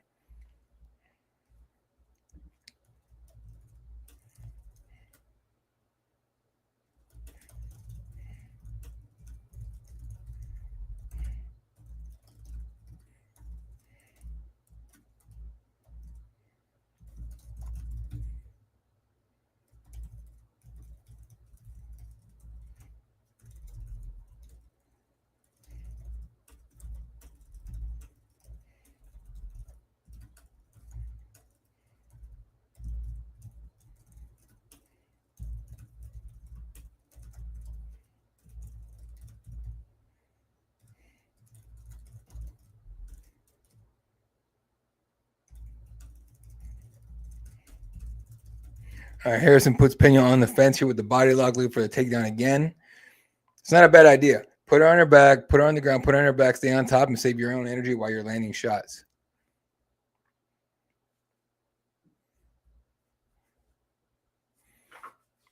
Pena doing well, stopping it for now. Underhook on the left side there for Harrison. Pena's pummeling to get it back. Definitely can't do it. Harrison's stronger than shit. Harrison's about to force that right underhook, and she does. Pena pushes off the face. Harrison drops her for the double leg takedown. No dice on that one. Pena doing real well to defend against it. Instead, Harrison comes back up, lands the left hand up top. Pena's still trying to pummel to get her underhook back, trying to find a way to reverse position or at least find a way to break out of here. I'm expecting a big elbow shot. Who the fuck is that guy in the back just filming the whole fucking fight? Anyway. All right, Harrison almost got it. She's the body lock double under. She almost got that throw right there. She can get it. It's just Pena. Oh, and she gets a real quick trip, and Pena's on her back. Pena goes full guard, double overhooks here. I guarantee she's squeezing the hell out of her arms, trying to keep Harrison on top of her and down and broken down. She's just using a lot of energy, a lot of strength. Ref's already there, ready to stand them up. What in the fuck are we doing? Elbow there up top for Harrison. Oh, big left hand for Harrison there. Pena's trying to turn. Pena's going to look for the armbar here. She's setting it up. She hasn't grabbed the leg. Oh, no, can't get it, but she tries to push off. Harrison drops back down, lands big shots. Armbar now time. Armbar time. Nope. Harrison gets arms out. Juliana grabs the left arm of Harrison. Trying to, oh, she might have it. No, elbow arms are too far out. She has the glove. She's grabbing the glove. And the ref's staring at it. Jesus. I guess if you ain't cheating, you ain't trying. Harrison turns the corner here. Pena on hands and knees. Harrison on behind her on that Habib like leg lace position. Now she's looking for the neck. Now she's trying to take the back effectively, which is not, I don't know if it's going to work against Pena, who's really good on the ground here. But again, whoever told you, by the way, that's like, oh, fucking jiu-jitsu, it's everything equal for everybody. That's not true. If you're fighting a big-ass, muscled-out motherfucker that knows what they're doing, you're going to have a real hard time doing anything against them. Pena on their back, looking incredibly uncomfortable here. Harrison trying to make her life hell. And still not rushing, still not going crazy. She's looking for the set of the arm triangle. The problem is Pena's left side is way too close to the cage. So she'll be able to use that cage to defend Harrison's arm triangle attempt. Or head and arm choke, whatever they end up calling this thing. Harrison needs to get to the other side. She's already working on peeling that left leg out, her right leg out of guard. 25 seconds left in the round. If Harrison's muscling this at all, using like a lot of energy, like this might just be playing into Pena's hands. Pena trying to break off here. No dice just yet. Harrison full. Oh, Harrison! Oh my God! Harrison gets the Kimura finish for the title. Holy shit! I didn't even see it. She had the grip and she pulls it. Holy crap! There it is. That's it. That's it, folks. Damn! And she's in the middle crying her ass off. Or laughing. I can't tell. She might be doing both.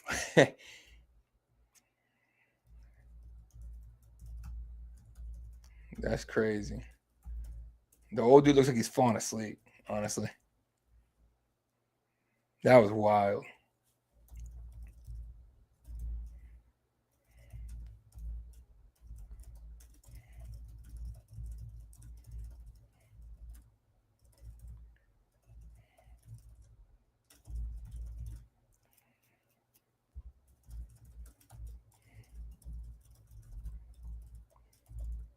That's crazy.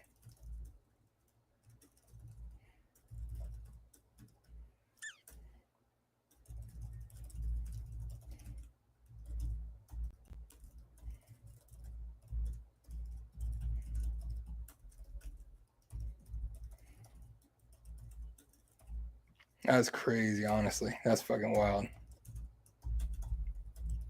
Expected, but still wild. Oh, they're being super cool to each other now. That's pretty dope.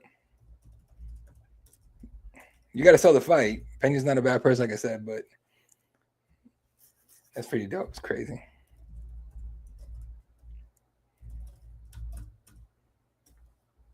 That's so fucking nuts. It's cool. I like to see cool shit happen. It's cool, but it's just nuts that it happened that way. She gets a takedown. Let's see. Because I missed where she got the grip. I didn't see that. Then again, the camera's, oh, that's where she got it. Oh, Juliana's face said it. Oh, she had this oh shit look on her face.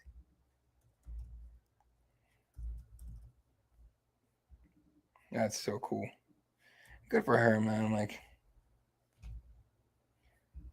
Don Davis is going to be somewhere trying to fucking find a way to shit on his performance.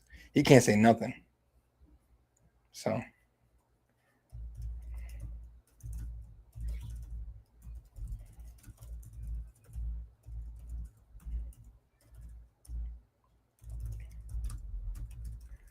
And now she's hugging her entire team. This, like, she made it happen. She completed her destiny. It's pretty dope. All right, be right back, folks.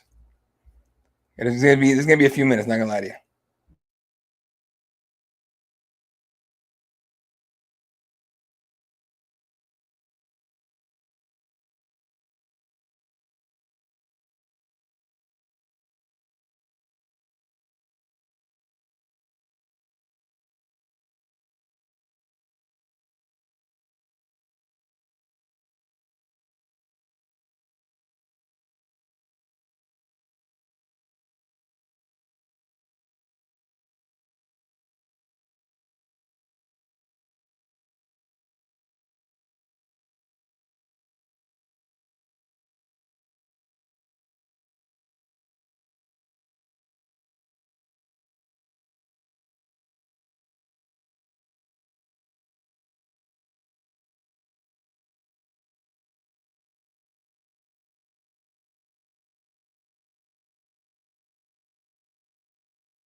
Chills. Amanda Nunes just stepped into the cage, faced off with Kayla Harris, and Kayla called her into the cage. First of all, punk ass security was not gonna let her in. That's bullshit. That's the GOAT. Fucking Christ. Anyway, walks in there and she goes, "Yeah, this is the next fight." And Joe Rogan asked her, "Are you back?" He goes, "Oh, I'm back. I was going down." That's the next. Woo! Let's go. Oh my God, UFC 320. Make that shit happen.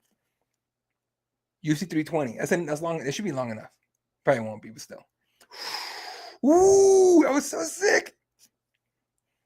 And now she's trying to get her kids in the cage, and punk ass security's not letting many in there. Like, God damn, bro. She just won her fucking belt. Oh, no, never mind. Oh, no. It's her, the owner of ATT. Never mind. I thought it was her kids. I don't see her kids anywhere there, but still. Cool little like post-fight speech, shouting out, single moms and all that. It's pretty dope. It was really cool. It was really fucking cool. It was really cool. So I know a lot of people don't get this fucker off my screen. Michael Rubin eating shit. Corey saying, "Hey, let's go." No, okay, yeah, the old guy. Anyway.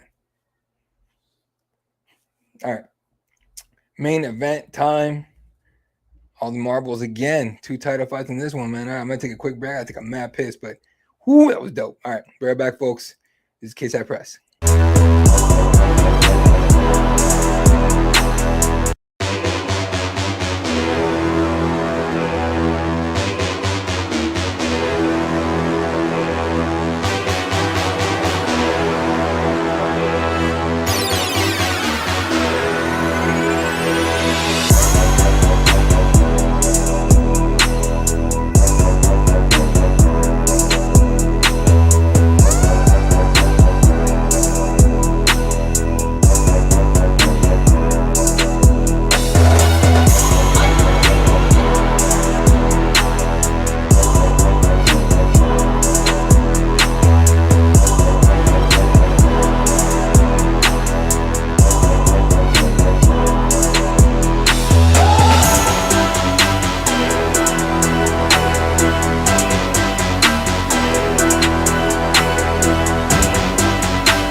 a finish here. What?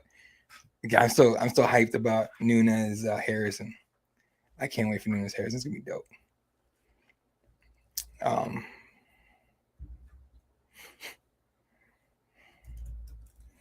don't know. Maybe do Nunes Harrison at MSG in like November. Why not? All right. Way too easy? Yeah, it wasn't that hard. I think Kayla did a really smart job of biding her time and being smart. But outside of that, yeah. You know what I mean? And Kayla tried everything. She cheated and everything. She grabbed the gloves repeatedly. The ref fucking saw it and didn't say shit. I thought I saw a fence grab, but probably not, or maybe not.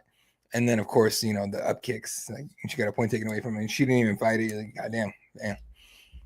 And then I'm pretty sure Merab steamrolls him again. I mean, he didn't really steamroll him last time. He just, took him down repeatedly. Let's see what song he comes out to this time around.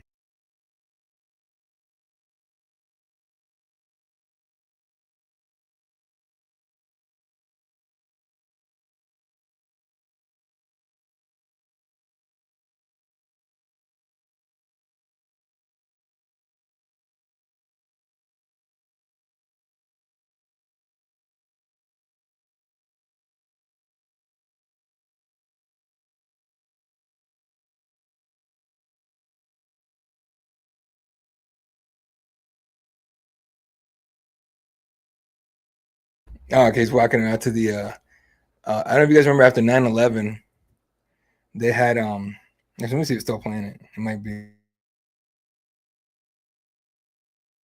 So after 9/11, they came out with a song. Like, I'm proud to be an American, or at least I know I'm free, and which is cool, right? Great, right? But and back then it was like a huge deal, right? Not long afterwards, you kind of realize like, it's just they're just pandering a little bit, which I get it.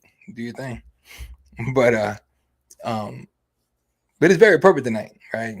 You got Donald's there, and right now in this time in this country where everyone's trying to, there's a big effort to make people proud about America, of America again. You know what I mean? And the thing about it is that, like, we can do it without just talking it. We can do it. You know what I mean? This country has the ability to do it, to be great on its, just by doing shit. Right now, it's just been a lot of talk, little things happening here and there, great and everything. But I think doing good. I don't know. Everyone's opinion is different. There's a lot of people that are angry. There's a lot of people that are angry on both, one way or another. It's kind of a moot point to even discuss it because people just get angry and start, throwing out talking points and fake bullshit. So it is what it is.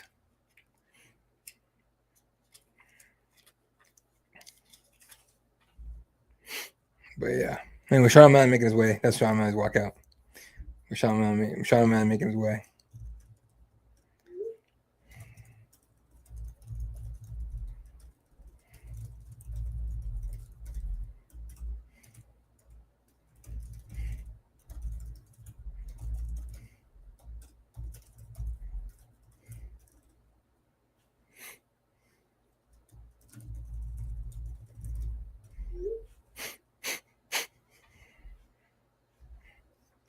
Sean O'Malley in the pink shorts making his way to the octagon.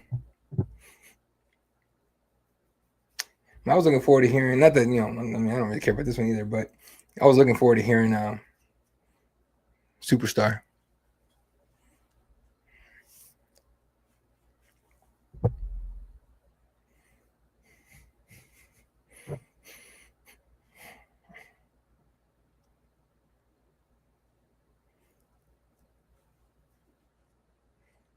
He's fully focused right now. Oh, the old dude's not even Casey. I know there he is. He didn't even go over there to talk to him. He's focused on his fight for sure. He better be. Merab wins his shit. Like, Sean O'Malley will never fight for a title again. Take it back, as long as Merab's champion, obviously. Merab losing to somebody else? Yeah, okay. Yeah, and then you got something. Then he has another shot.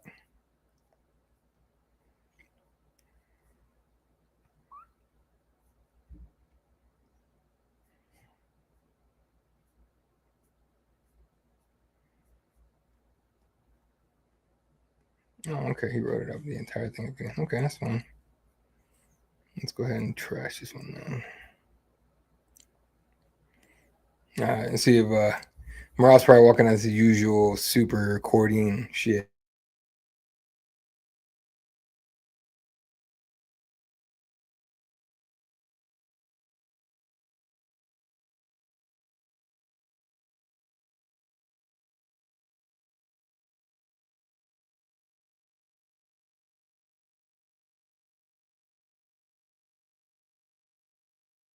I just realized the song O'Malley walked out to is by design. He wants to get the entire crowd booing him. That's hilarious. All right. Merab Dvalishvili coming out to, I don't know what it is about the accordion that Kyrgyzstan and Georgia and all the stands love, but they do that shit like crazy.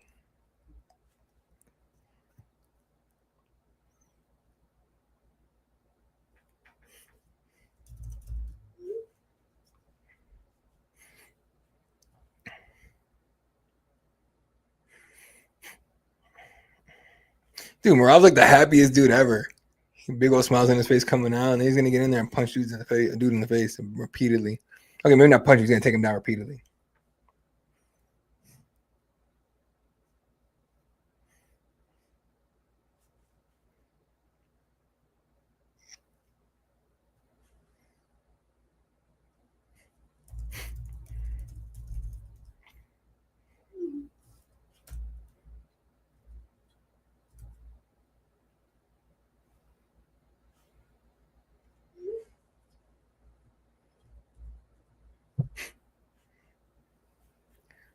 Merab saying what's up to everybody. Chris Weidman.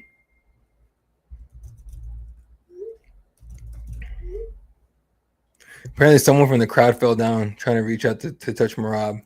That's what I just saw right there. That's funny. My friend just texted me like, "Oh shit, did you see that?" Like, yep. Oh shit.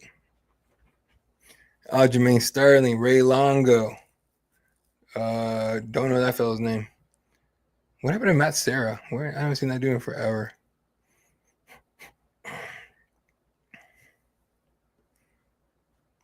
I'm curious to see like if O'Malley did that song on purpose trying to get the crowd to boo Merab. It's not hard to do, first of all. Like a lot of crowds for some reason don't like Merab, which makes no sense. The guy's the happiest dude on the planet, like at all times. But I don't think it's working because Merab's super happy still, big old smile on his face, ready to go. I think it was a silly attempt. So cup tap. Aljo tells Merab to go get it. Merab with a big old roar and then walks up the stage. Dude, this guy's like I had forget who's a happy warrior. Fuck, what was her name? Roxy Mataferi. She ain't the happy warrior. This dude is. Excuse me. This dude's definitely the happy warrior. Saying what's up to Donald and Hunter. God, my neck is killing me. There's Dana. What do you guys think? You guys think Dana is like phasing himself out here? Because he don't fucking go to shit these days.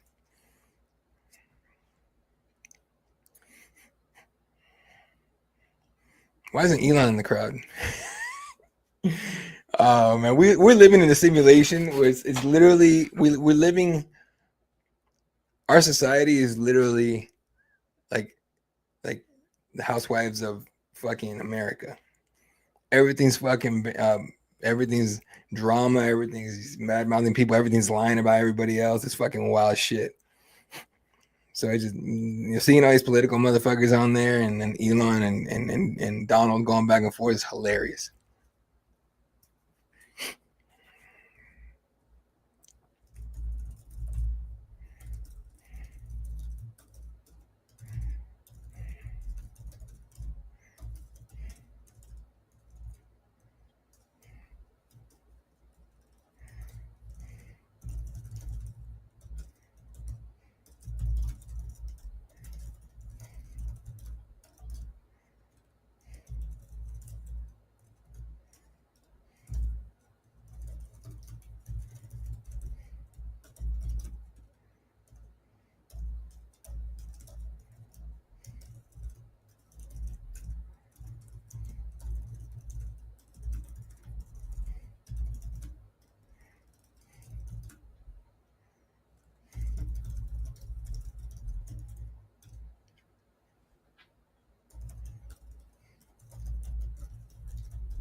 O'Malley looks incredibly calm for being about to fight the dude that mauled him last time.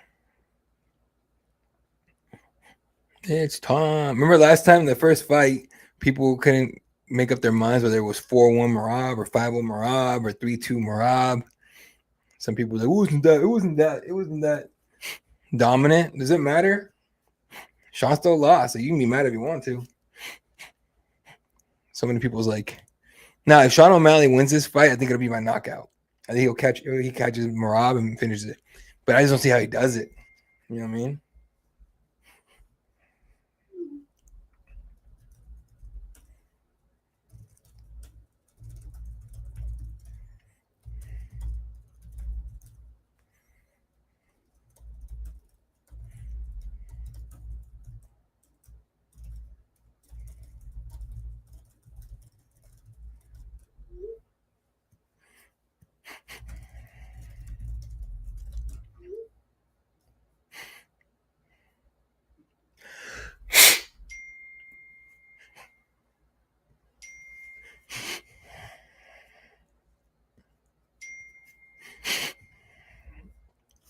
Well, you know I can't do that. Stop playing. I'll tell you where to go, though. Let me tell you where to go. It's not the usual places. You know what I mean? I'll tell you where to go. The app that old Donald tried to get banned and then pretended to save. That app guaranteed has this on there. Just go on there and search it. Okay. We'll get it, bro. The app that Donald tried to ban and they pretended to save, that one. Go to that one. Promise you'll find something there. There's like 4 or 5 motherfuckers out there constantly doing that and then making new accounts and they gets banned. Appreciate you. Enjoy yourself, dude.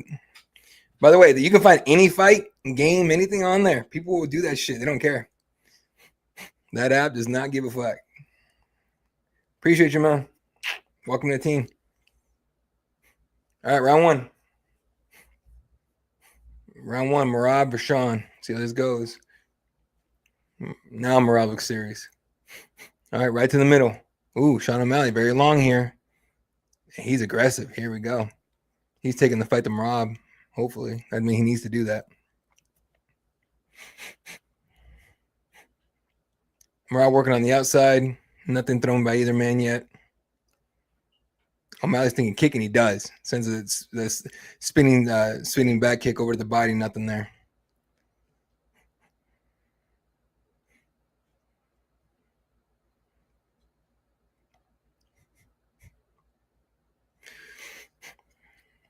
Sean working on the outside now. Merab's the one doing the pressure. This is going to be an interesting fight here.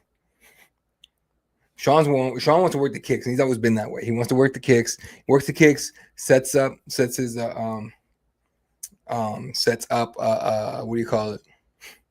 Nah, dude, I got allergies. I'm trying not to fucking pick my nose in front of you guys. You know how wild I would be right now if I was on that? I'd be saying some crazy shit to you. Like fucking nuts.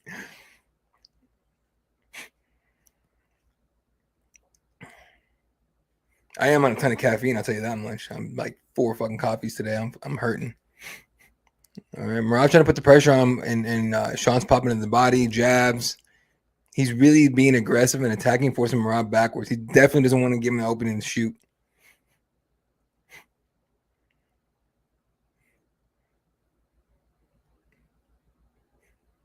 I really hope Merab wasn't serious saying he's going to try and knock Sean out, because he ain't showing a nice little jab there for Sean O'Malley.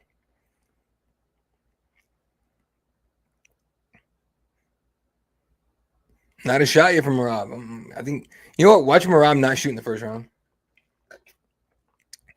Lunging left hands for Merab don't even land. Or don't even come close. Sean's using his length and his range really fucking well right now. Makes me think that the first fight he might have been hurt. Who knows? T-kick for Sean, not really clean. Tries to overhand right, no dice. Not really overhand, it's more like a wide ducking right hand because he's too tall. Ooh, nice straight left for Sean O'Malley.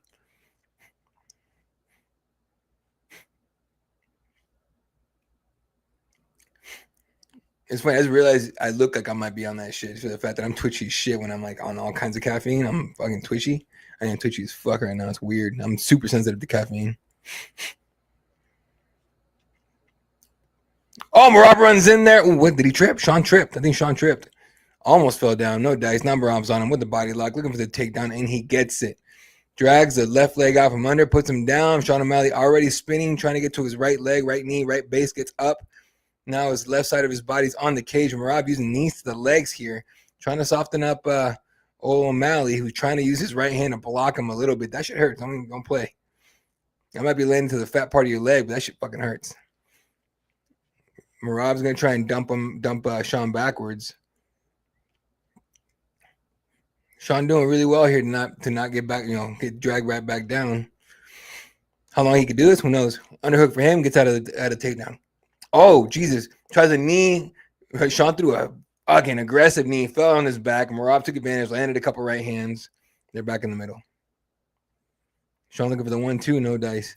Merab looks like a shorter, much stronger, stockier, and better looking Dylan Rush. You can tell him I said it. A lot of pressure from Merab. Shoots in for the double. Sean already had an underhook in there. But Merab is insisting. He's trying like he does. Lifting. Ooh, Sean O'Malley with the right hand post. And he sits him down. Merab on top. He's going to try and lace these legs here. Sean's going to try and drag his legs out here and explode to his feet. Merab doesn't let him. Drags him down, gets on top, open inside Sean's closed guard, and landing shots to the body and the head.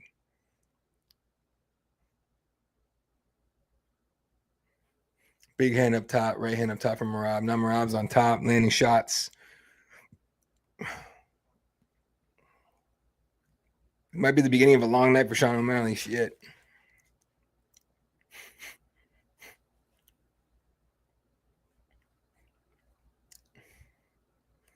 Oh, O'Malley thought about an up kick here, but didn't do it. In fact, Merab probably didn't let him do it. All right, Merab passes the half guard. Right knee shield there for Sean. He's going to use that to get an underhook. Gets it. Merab has a headlock here. He's not going to do much with it, though. He's thinking guillotine, no dice. Bails on it. 1 second left in the round. That's it. Good round from Merab.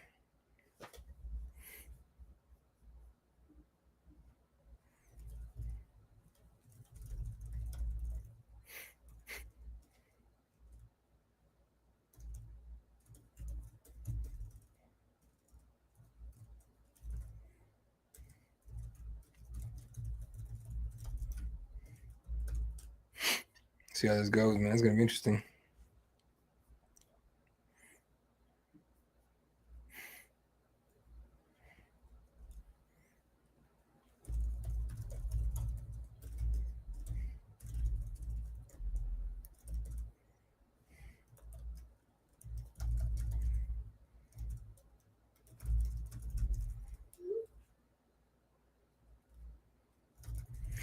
Jason Herzog just warned Sean O'Malley about something. I can't tell. I mean, obviously I don't have the sound up, so I can't tell what it is, but still. Sean O'Malley backs up to the cage, takes a deep breath, looks refocused. Or I'll just like Merab. On a Monday, Tuesday, Wednesday, Thursday, Friday, Saturday, or Sunday. Any holiday, including Arbor Day. Here we go, round 2. I forgot I'm supposed to be writing the fucking recap on this one. I haven't done it. I'm going to be a little quiet here for a minute. Sean's in the middle here, putting the pressure on.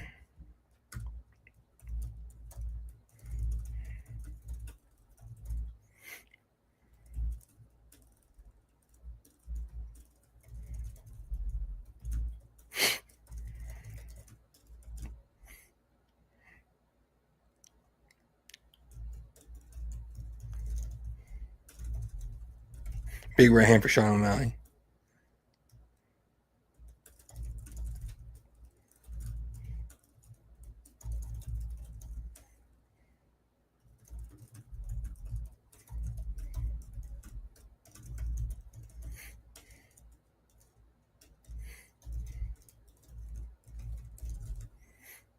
Oh, big shots from Merab. Lands on Sean O'Malley, sends him back to the fence. O'Malley working on the outside here. O'Malley tries a right hand, no dice. Merab spun with a spinning back fist on the way back. I guess he was just in case O'Malley was spinning, following him, bringing knee up the middle there for Sean O'Malley. Right hand from Merab. Leg kick there from Merab, and Sean felt the shit out of that. Another one. Merab's looking for the kicks here.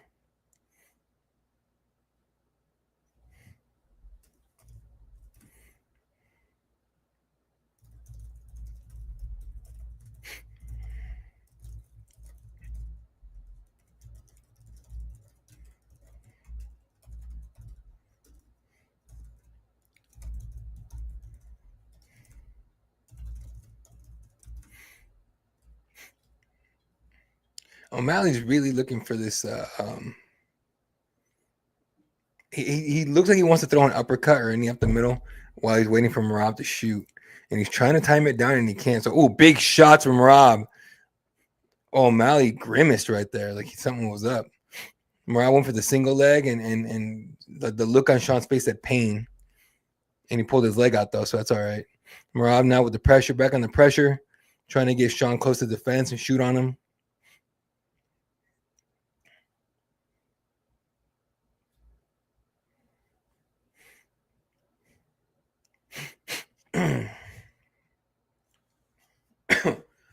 Fucking allergies, man. Sean goes left hand to the body.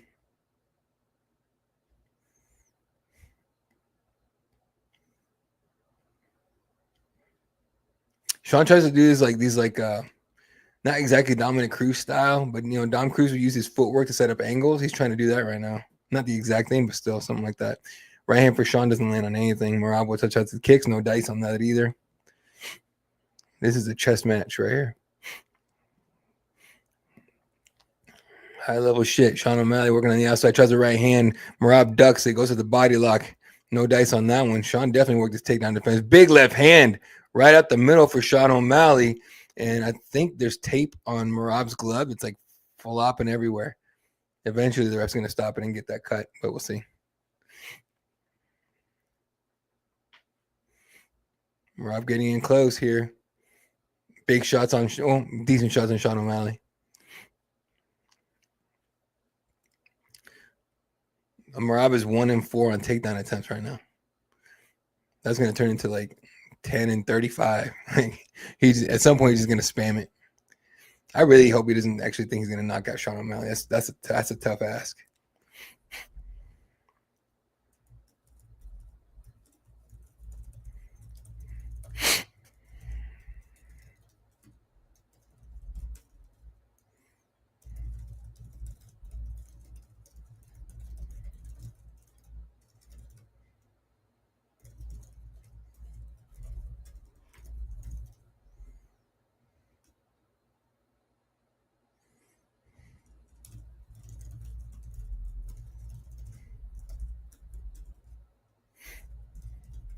$25 seconds up in the round. Sean's done really well to stop the takedowns so far. It's a close fight for sure, but it's just, big right hand for Sean O'Malley. Well done. And Sean's face was like, you felt that, didn't you? Right hand for Merab, came in close, but nothing. Merab's swinging at air right now. And Sean's ducking. Dude, this is getting wild. They're close in on the body, real close in, and Merab lands on him as the round ends. That's interesting as fuck. Yep, yeah, they saw the tape and they're cutting the tape off. That was wild.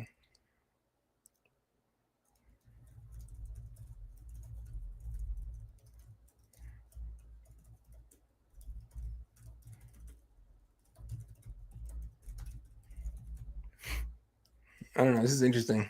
Interesting fight. Sean O'Malley's taking deep breaths in the he's landing. He's landing well. No, 100%. He's landing well, but so is Sean. It's just Merab's landing better. Or he's landing more. Slightly more. I'm more impressed that Sean O'Malley's been able to stop most of the takedowns. Merab's 1-6 or 1-5 right now on takedowns in the fight. But it also seems like he's choosing. Excuse me. Sorry about that, folks. He's choosing to stand with Sean O'Malley. But Merab's, he's still if he gets in close enough, he's punching. He'll punch his way into a takedown attempt. It's not he'll definitely do that. But Still. All right. Round 3. In the title fight.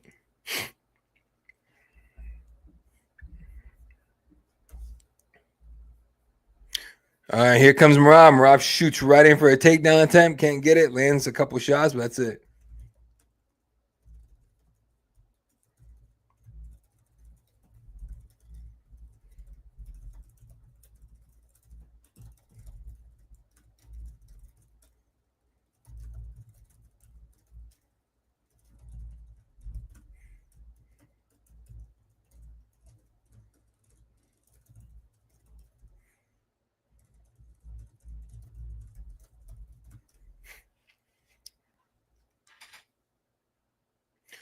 All right, Merab gets a takedown finally on top. Open guard for Sean O'Malley. Sean O'Malley trying to find an angle here to get out or to try and attack a Kimura or maybe swinging for a back take. It's going to be real tough ass to do against Merab.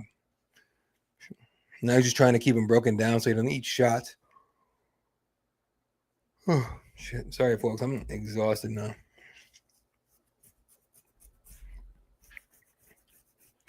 Still open guard for Sean. No feet on the hips or nothing. Merab's working on shots up top.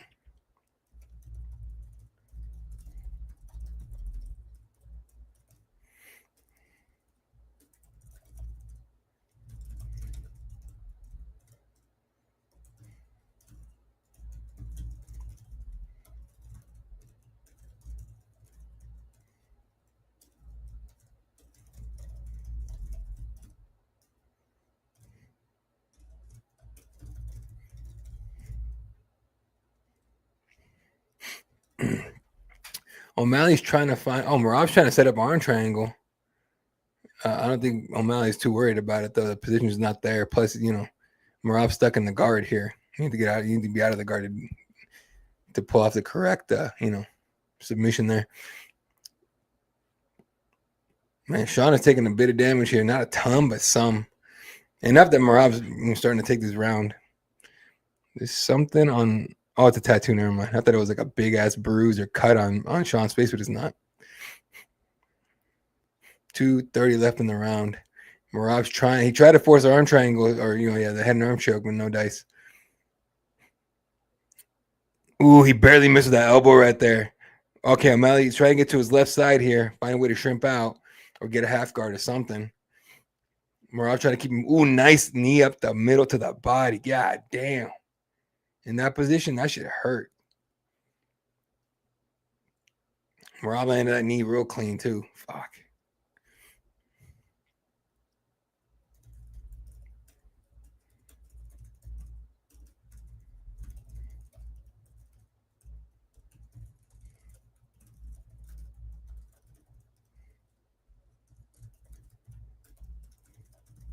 O'Malley getting to his base.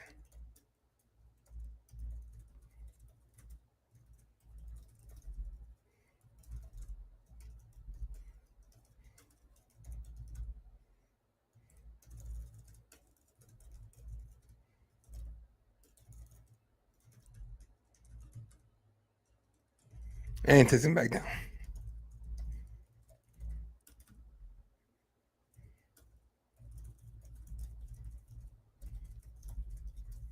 So that's what, 3 or 4 takedowns on the fight. Coming up on a minute left in the round. And Merab's running away with it so far.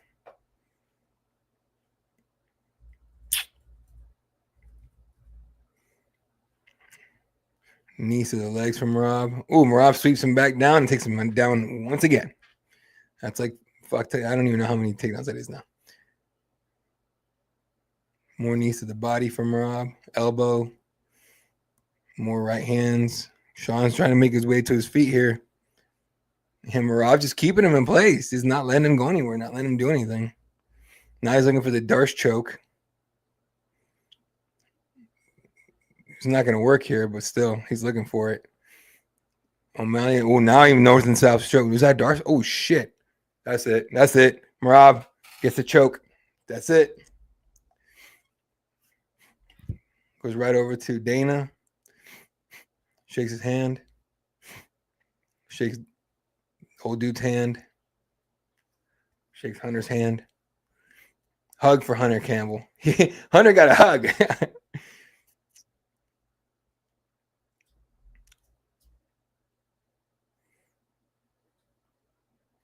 Oh, he wants a picture.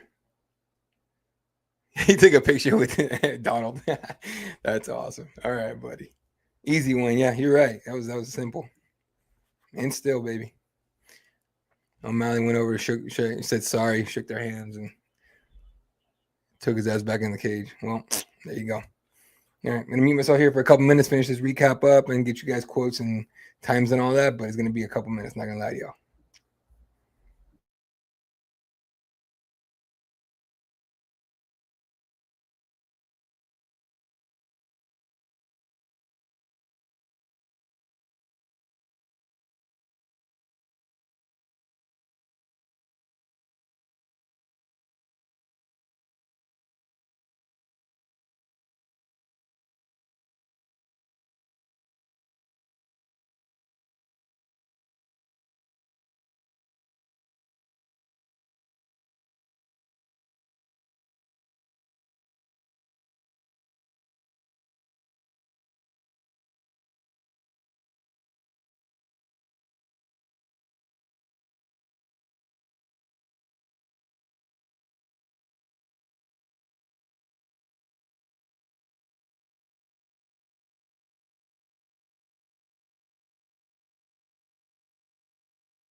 Merab's going off on how weed is bad. It's not real. It's not. It's we made this. It's not. God didn't make this. And meanwhile, Joe's a fucking giant pothead standing next to him. That's just funny to me.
All right. So Merab Dvalishvili gets the submission victory by fucking, it was like modified guillotine / modified Darce choke. It was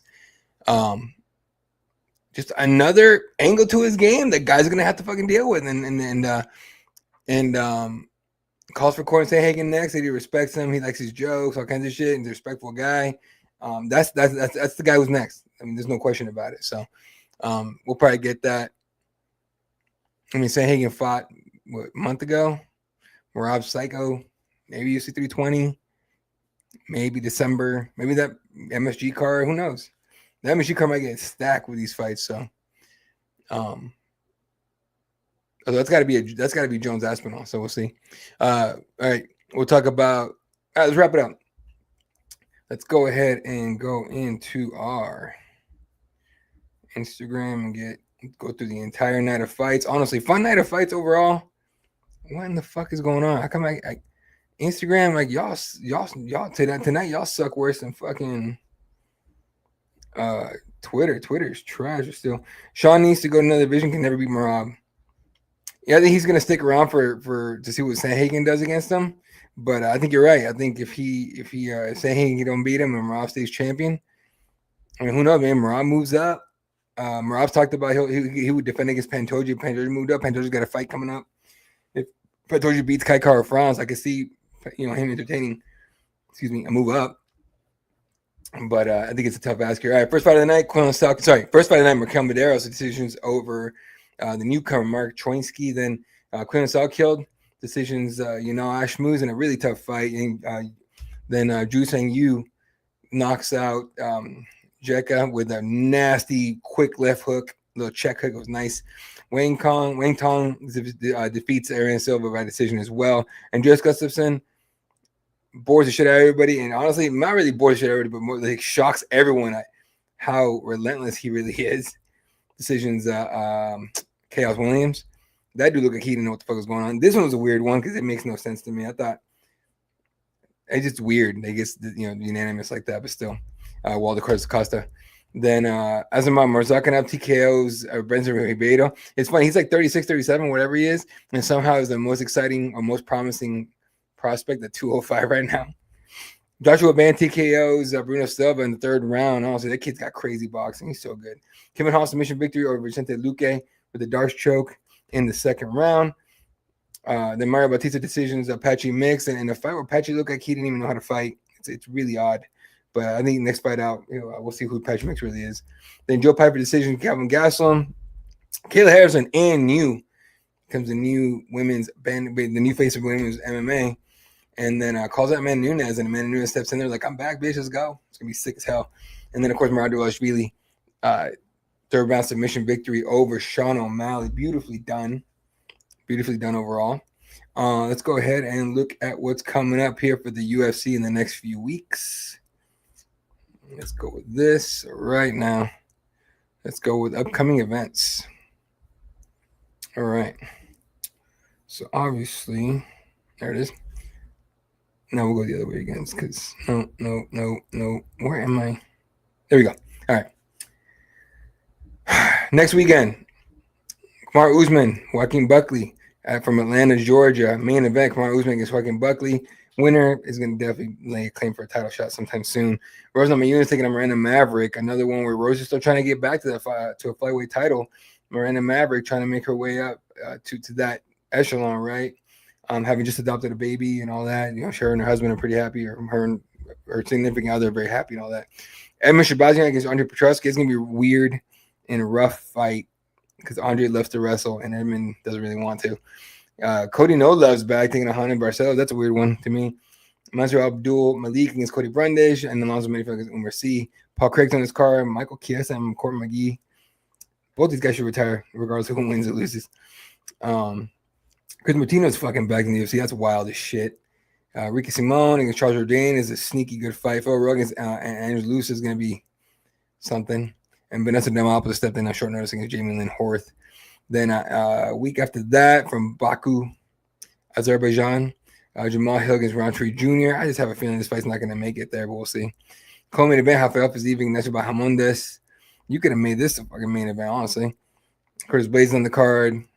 Nazim Sadikov and Nicholas Motar on the card. Tagir Lambekov. Jesus. Drew Young Park will fight anywhere.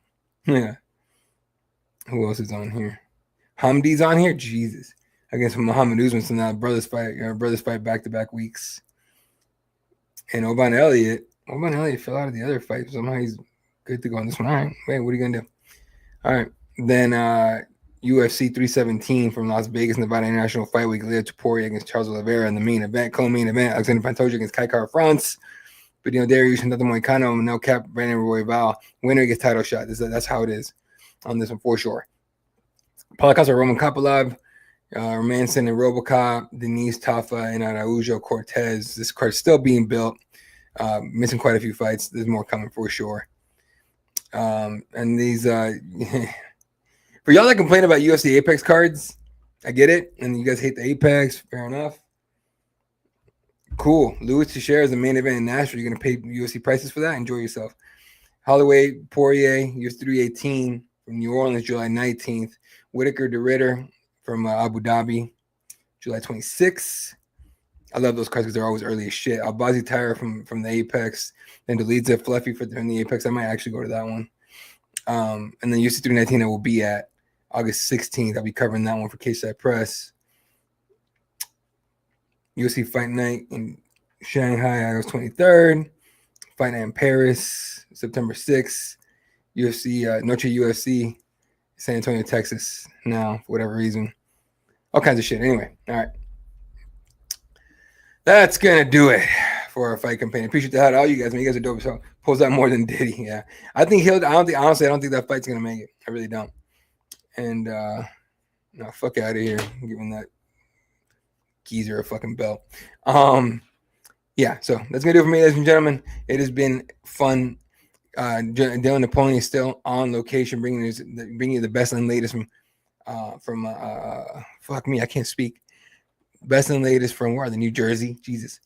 All right, that's gonna do it for me, ladies and gentlemen. Appreciate the howdy, guys. Make sure you guys subscribe, like, share, leave a comment, whatever you want to do. Make sure you come to KChatPress.com for all of your MMA news. Catch you guys on the next one. Next week is Atlanta. See how that one goes. For the entire team, I am Made It Law. I love the hell out of you guys. Good night.